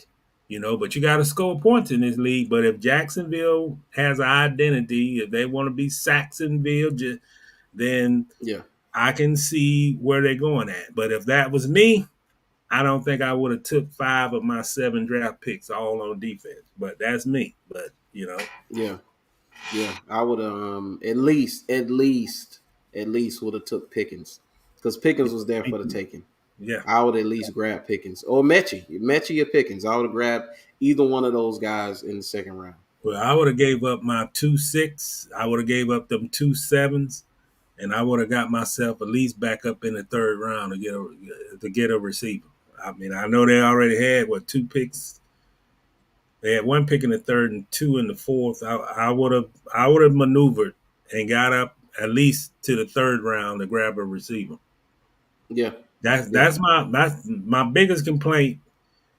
I really felt they needed to get another receiver on the outside. I mean, Jay Jones, it remains to be seen, but can he really be the guy to go over the top yeah, and stretch the defense? That's what they need. You got Kristen Kirk in the slot. I'm sure he's gonna play outside. Marvin Jones is a guy that don't drop many passes. You throw it, he catch it. yeah. Solid I, guy. I think the odd man out. I like the undrafted free agent they got from Notre Dame because I think he could be their fifth receiver. I do think that if Laviska Chenault doesn't do something spectacular from this point on through training camp, I wouldn't be shocked if he's traded between Yeah, August and the season opener, so the end of yeah, training camp until the opener. I just yeah. don't think there's a role for him on his team. Yeah. Hopefully that was a sophomore slump. Hopefully that's what that was. I'm just hoping because I like Laviska, man. I do. I think he has a lot of potential, and I do believe that the last year's coaching staff was a train wreck, and Oh, they didn't use him properly. And it's a shame that he had to be a victim of that, but everybody had to go through it. So it is what it is. play him So at running back. Make him Debo. What's wrong with yeah, that? yeah. Split his What's wrong snaps. with that? Split his opportunities at wide receiver with running back. They need a running back because they're not getting. I hope. Assuming that James Robinson ain't gonna be ready by training. Now they telling the public that, but I mean, come on, man. I don't know anybody who told their Achilles tendon was back in action within 9 months. It takes 9 months at least. Yeah, Not half of that. He got hurt in December, so yeah. that'll be a miracle if he's with full pads on running up the middle in training camp. I don't Yeah, think I'd be surprised. I don't I'd be think it's surprised gonna by happen. that. Now he could be back by October, second week, second month of the season, but Yeah, that's too realistic, man. There's no way I don't think he can be ready by July, in my opinion. yeah, yeah. I don't think so either. Well, that's gonna put pressure on Travis Etienne and Yeah. Snoop. So we'll see. I just Justin Ross looks explosive. I've seen his debut with the Chiefs, and he got number 8, and he got his got out there running routes. And he chose Kansas City, of course, because of Andy Reid and Patrick Mahomes, and I don't blame him at all. Would have chosen too I as an would have chosen undrafted to. free agent. But I'm like, man, you couldn't have that seventh round, that second. They could have got Justin in the seventh, man. You could have did this, and then you wouldn't have had no issue, no worry, no nothing. I would have took that because what's the chances of this 7th round DB sticking with the team for a second contract? It's very slim, very slim. I I will say this: the kid that they got from Ouachita Baptist, what round was he? 6th or the 7th round? I know the other cornerback. He might Yeah, have a hard, Arkansas was at the 7th, I think, yeah, but he the might have a hard Jaguars 6th. time making the team. But that kid from Ouachita Baptist, I seen him locked down on some Ohio State receivers at the Senior Bowl. Mm-hmm. But regardless of that, man, I agree with you. I would have took at least 7th round pick. I don't think they needed 2 cornerbacks. Yeah, I would have drafted the kid from Clemson just to give him a shot. I mean, when you're in the 7th round, it's just like tossing the dice, man. You might roll a 6 or you might roll a 3, but you still rolling. And now yeah, he's rolling with Kansas City. And obviously he's medically cleared. So I mean, that's yeah, this, and this is my one question.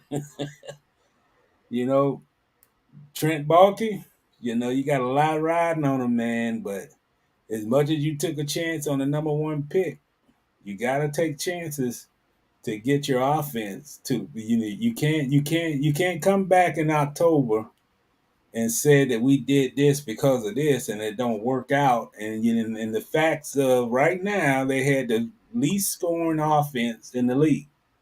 Nobody scored yeah, less points than Jacksonville with the 14-9. They're under 15 points a game. The league yeah, average is about almost close to 30. So they're not and I think you got to have firepower and you also got to have stopping ability.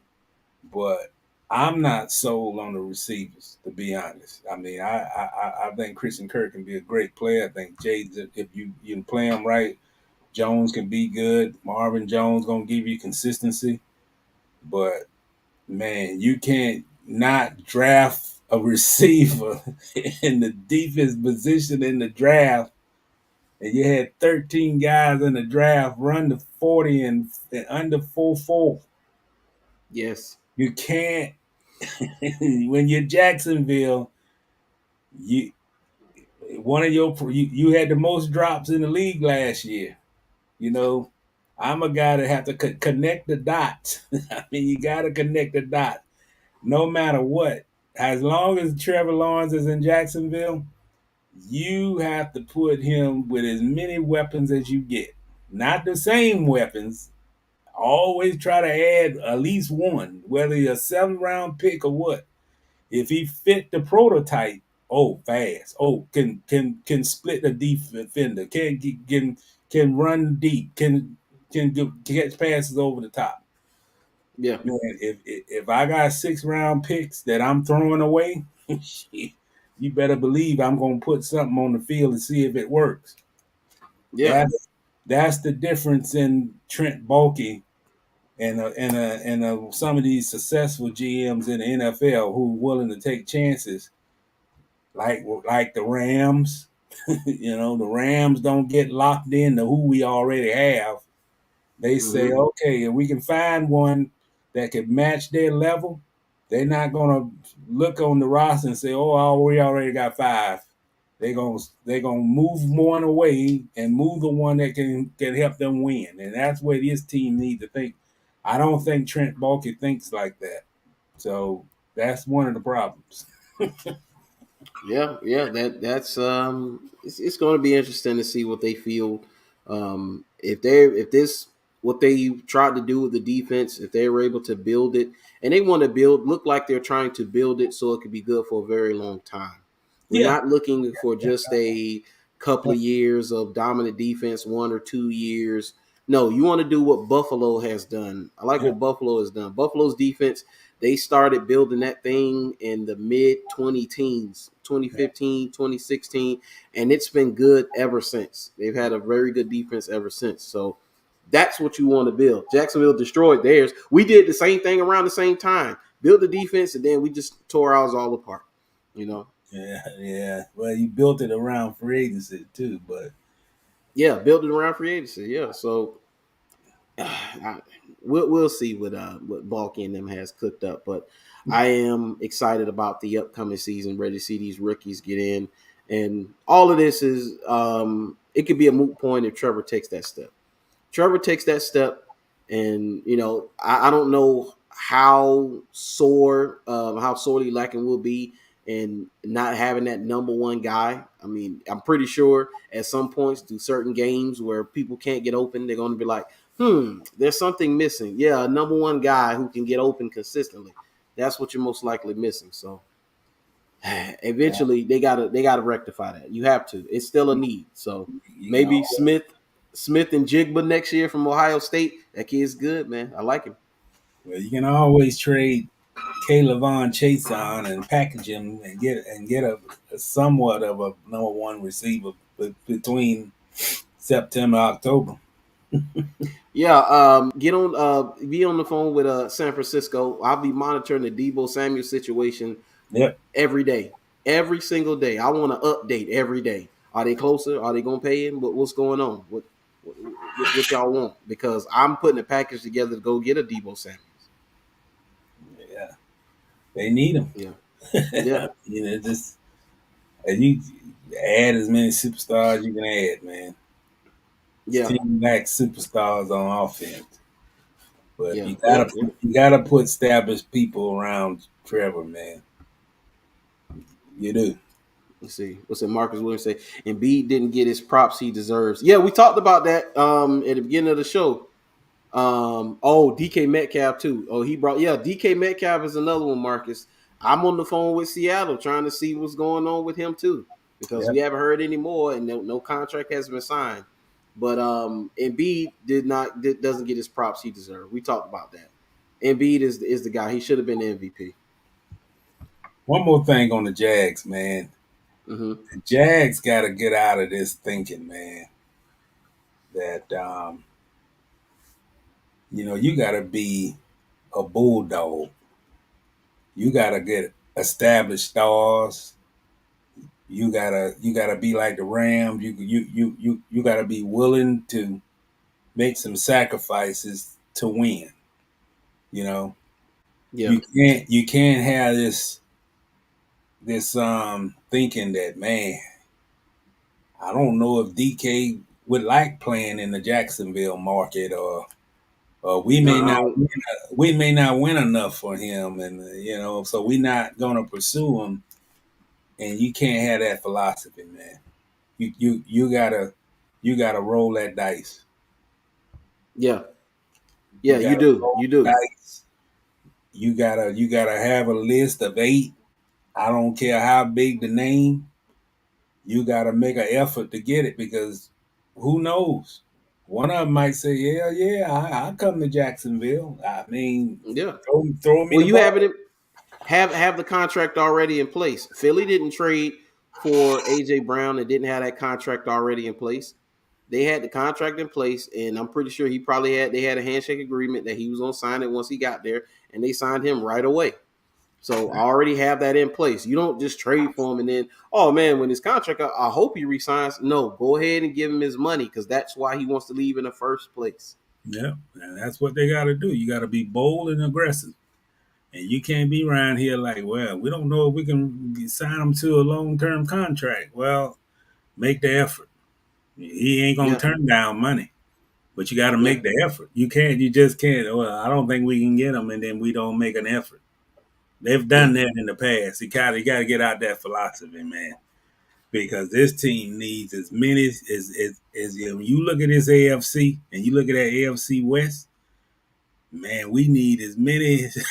We need as many big names as possible, particularly on offense. yes, we do. That's where it's at, man. You got to have superstar against superstar. That's the way the league is. Yeah, You yeah, know? that's where the league is going, man. That's the Rams have showed you it's more than one way to skin the cat now. You Yeah. know, now that they won a Super Bowl, I don't want to hear nothing else. Go get those guys. Yeah. You say, I think Devin Lloyd and Chad Moom are going to be absolute studs. Yeah, I think they are too. I think in time Walker will get there if all else fails. We suck again and we draft Anderson from Alabama. Hey, Will Anderson is that guy. Hey, I like Will Anderson, but more than Will Anderson is what is they got a linebacker number 15. I'm trying to think of his name. It's Dallas something. I don't know if you've heard of this kid, but he's number 15 for Alabama. And yo, he can rush. And He's a stud. He's a stud, man. In that game, the championship game against Georgia, dude, he was rushing out there. They couldn't block him. Yeah, let's see. Let me figure out to see if I can fit this dude's name. Let's see, Alabama. the Alabama got talent for the next for a 10th. Dallas Turner. That's it. That's his name. Dallas Turner. Alice Turner. Yeah. Look out for Dallas Turner because he was a sophomore last year. I think he'll be a junior this upcoming season. Look for that kid to take home some defensive All America and maybe an award or two or something like that. Because he's good. He may be overshadowed. He's overshadowed by Will Anderson, but Dallas Turner is good. But you have to make sure that no matter what, Jags are not picking number one next year. Yeah. No matter what. Shoot, hey, and if all else fails, hey, you might say Anderson, but go get Smith and Jigba, the wide receiver from Ohio State. Yeah. I take him. That kid should go top 5 next year. Yeah. Yeah. So But how many wins you? What's your early prediction? early prediction of wins. It's hard to say because I haven't seen him on the field. I love to see. I want to see him on the field first. But just thinking about what we did last year versus, what they've added. I know you definitely over 3 wins this year. You're definitely going to win more Oh, than 3 games. Yeah, no doubt about it. I would say the floor right now is 5 wins. 5 wins. I think they can get to 5 wins, no problem. The ceiling, I would say is like 8. 8 or 9 wins. 8 or 9 wins is going to be the ceiling for this team. I don't think this team is going to like go 10, win 10, 11, 12, 13 games. They're not there yet, but they definitely have a chance to contend for the wild card down the stretch and not be out of it before Thanksgiving. yeah. I think they can win 7, possibly 8. I think coaching alone will give them. They can get to the 5 just based on the staff and the coaching decisions. Yeah, Yeah. yeah, And I also think that they have a staff and they defensive wise. I like the I think I like the potential of the defense. So they might have the potential to at least be in the game. That yeah, it comes down to the final possession or something like that. You lose that fashion, man. You giving all your effort. You lose on a Hail Mary yeah, or they drive it down in the last possession and you get the ball back, but just don't have the time to punch it in. Then you'd be still bringing excitement to a rebuilding, team. But your fan base, man, I like what I see.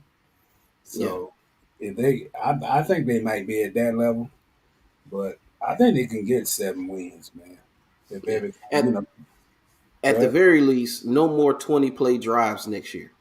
Yeah, At no the more. at the very least, I don't think we're going to see that no more. I mean, San Francisco came in here and manhandled that defense, Yeah, they did. They beat them. Well, had their way with them. I think Doug and them saw that game, man. Probably they probably saw that game. I mean, ragdolled them too. See, 5 Saw that wins, game. we still in the top 10, which means Will Anderson could be in play. Can you imagine moving Walker inside and drafting Will Anderson to pair with Josh Allen? Good God Almighty. Yeah, Yeah, yeah. That would be interesting right there. But I'm partial to a receiver. If we're gonna pick in the top 10 next year, you got to grab a receiver because let's yeah, go. I hope that ain't the mistake that we'll be talking about on these shows, man. But man, they used all their draft capital and they didn't invest in what they needed. and Yeah, offensive weapons. They don't have enough offensive weapons. yep. I hope that don't be the theme. Yeah, I hope that's not the storyline next year. Is that they lack offensive firepower, and they had a chance to get offensive firepower. Yeah, let's hope that don't happen. But that show, boy, I tell you. You said unless we get a wide receiver in free agency. Yeah, I don't know what wide receivers are will be available next year, but I'm sure it'll be a few available next year because even if until those guys sign the contracts like DK Metcalf and Debo, they're in play until they sign extensions. Yeah, So, and they're both in the NFC, so you don't have to worry about that. I don't see any issue with. Only way I see an issue is if DK or Debo, vehemently state that they don't want to go to a certain place. But other than that, I don't care. I'm calling. I want him to say no. I don't want to go there. I don't want to play for your team, and I'm not signing an extension if you get me. I want him to say that. Don't assume it, like you said. Have him say that. man, I think for the right situation, DK will go anyway. And I think Debo, so too. ain't Debo from South Carolina? He grew up in Yeah, South Carolina, right? yeah, South Carolina. Yeah. So Yeah. he's not a big city guy. You got to Yeah. factor in all that kind of stuff, man. Shit, he a Southern fella. Oh, speaking of which, before we get out of here, Pete Carroll had a proclamation. He said that Drew Lock would have been the top quarterback selected in this draft, and I personally just want to know why was that relevant first and foremost.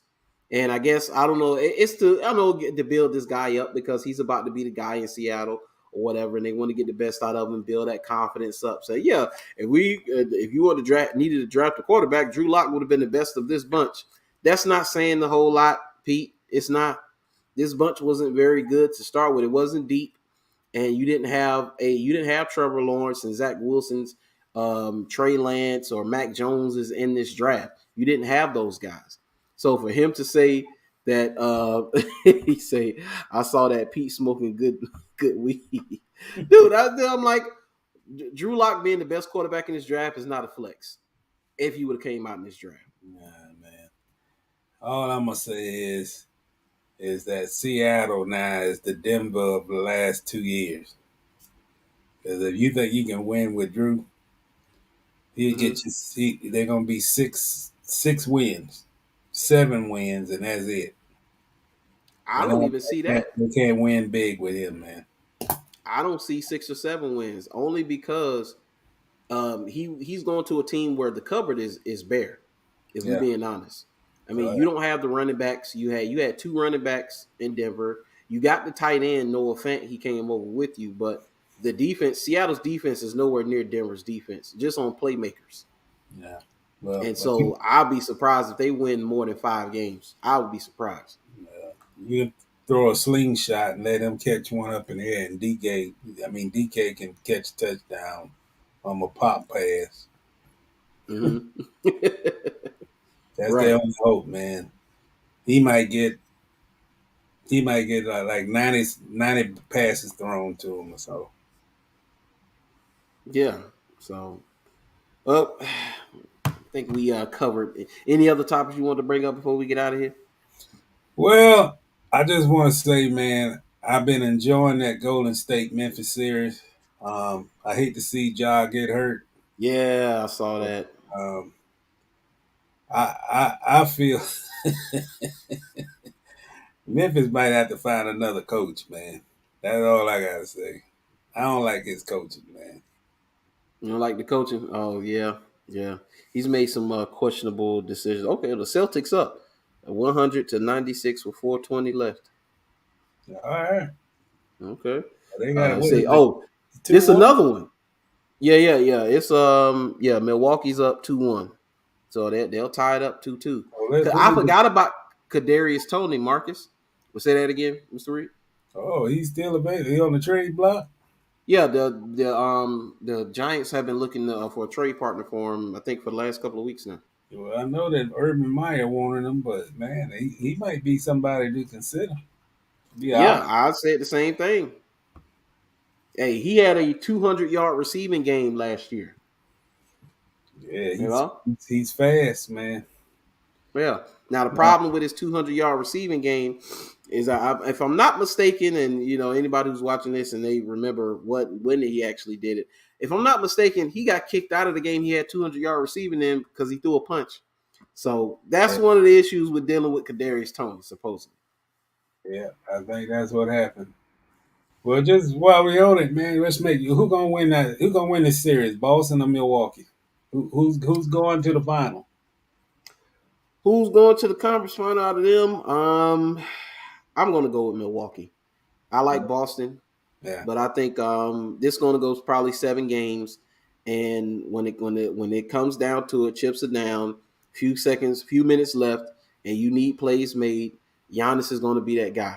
That's what he's been. He's been a clutch performer. And is Middleton back yet? No. No, Middleton's not back. So, dude, if they can get Middleton back, hopefully, maybe they get him back soon or whatever. Can get him back sometime. Let's see. Our package, K. LaJuan Chason and LaVisca Chenault for Kadarius Toney. Hey, that's not a bad package. You said I would. Yeah. Hey, give him K. LaVon and LaVisca for Kadarius Toney. Yeah. Yeah. That'll work. That'll work. Ship them out and bring them in. Yeah. That will work, Marcus. I think that'll definitely work. You trying to get the Giants to agree to that?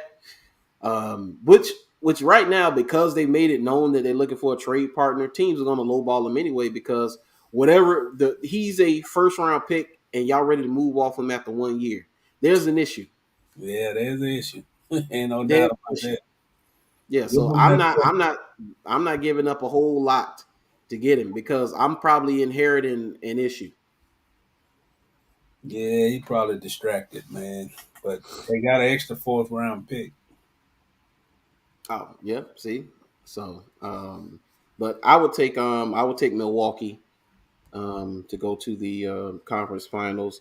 Also, I am going to go with the 76ers over the Heat. So I think it'll be 76ers and Milwaukee, and that's going to go 7. That's definitely going to go 7 games. And if I had to guess at the moment, I'm partial to Milwaukee, so I would say Milwaukee. But if James Harden plays like he played last night, I don't know. It's up in the air. It's up in the air. If James Harden is going to be that way, it's up in the air for me, because he was dropping buckets and he may have lost a step. It's very clear he's lost somewhat of a step, but that man gets to the free throw line still. Yeah. Well, I have to see how he played the next game. yeah, I would. That's what I would say. If he goes back to old James Harden and he can produce, they got a shot to win it all. Yeah. Now, Grizzlies, Warriors, I think the old guys are going to win out, because as long as this series goes on, the experience of Golden State is going to win out, and they kick off at 10 tonight, and I could see them winning this game, going up 3-1, and then maybe Grizzlies getting another game and then them closing them out. Steve Kerr got COVID. Oh, so he's not coaching. Mm-hmm. So they've had their times where he wasn't there, and they assistants coaching. Well, Mike Brown, he's a former. Mike Brown, yeah, Mike Brown. I always have much respect for Mike Brown. Yeah. Especially as a coach, he's been an excellent assistant, and I don't think he was a terrible head coach. Coached that LeBron team in Cleveland. Yeah. So now the Phoenix and Dallas, that's going to be interesting right there, because now Luka and those players, him and Brunson, Ayton can't guard me. Yeah, Chris Paul can't guard me. Yeah. Crowder can't guard me. I mean, Cam Johnson can't guard me. So it's gonna be interesting. They're gonna have to outscore. I don't know if it would be an upset, but they better figure it out, man. Mavericks looking confident to win back-to-back games at home. I don't know. I have to Yeah, agree with you, man. I think Milwaukee will win that series. I like Milwaukee over Philly. I think Philly will beat Miami. They got the they got the yeah. real MVP back. I think that I think the Warriors will finish out Memphis. And boy, it's a tough one between the Suns. I go with the Suns. I don't know if that'll happen, but I wouldn't mind seeing Suns Warrior in the Western Conference Final.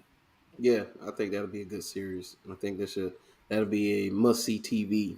Yeah, up Yeah. tempo, push the pace. I like I don't know. I mean, I know that Monty won the Coach of the Year award, but boy, I tell you what, boy, sometimes Monty make me nervous, man. Yeah, yeah, It's a thing yeah. called overcoaching. I think he's highly suspected of overcoaching, particularly on defense matchups. But it is what it is. Congrats to him. I watched that video, man. It was nice how they his family was came to practice and his family presented him with the award. Okay, I didn't see that. I got to see that. Yeah, with his kids. And Monty lost his wife. Those I kids remember. lost their mom, and they're all done growed up since I last seen them. But Yeah, that's a good moment for the guy, man. yeah.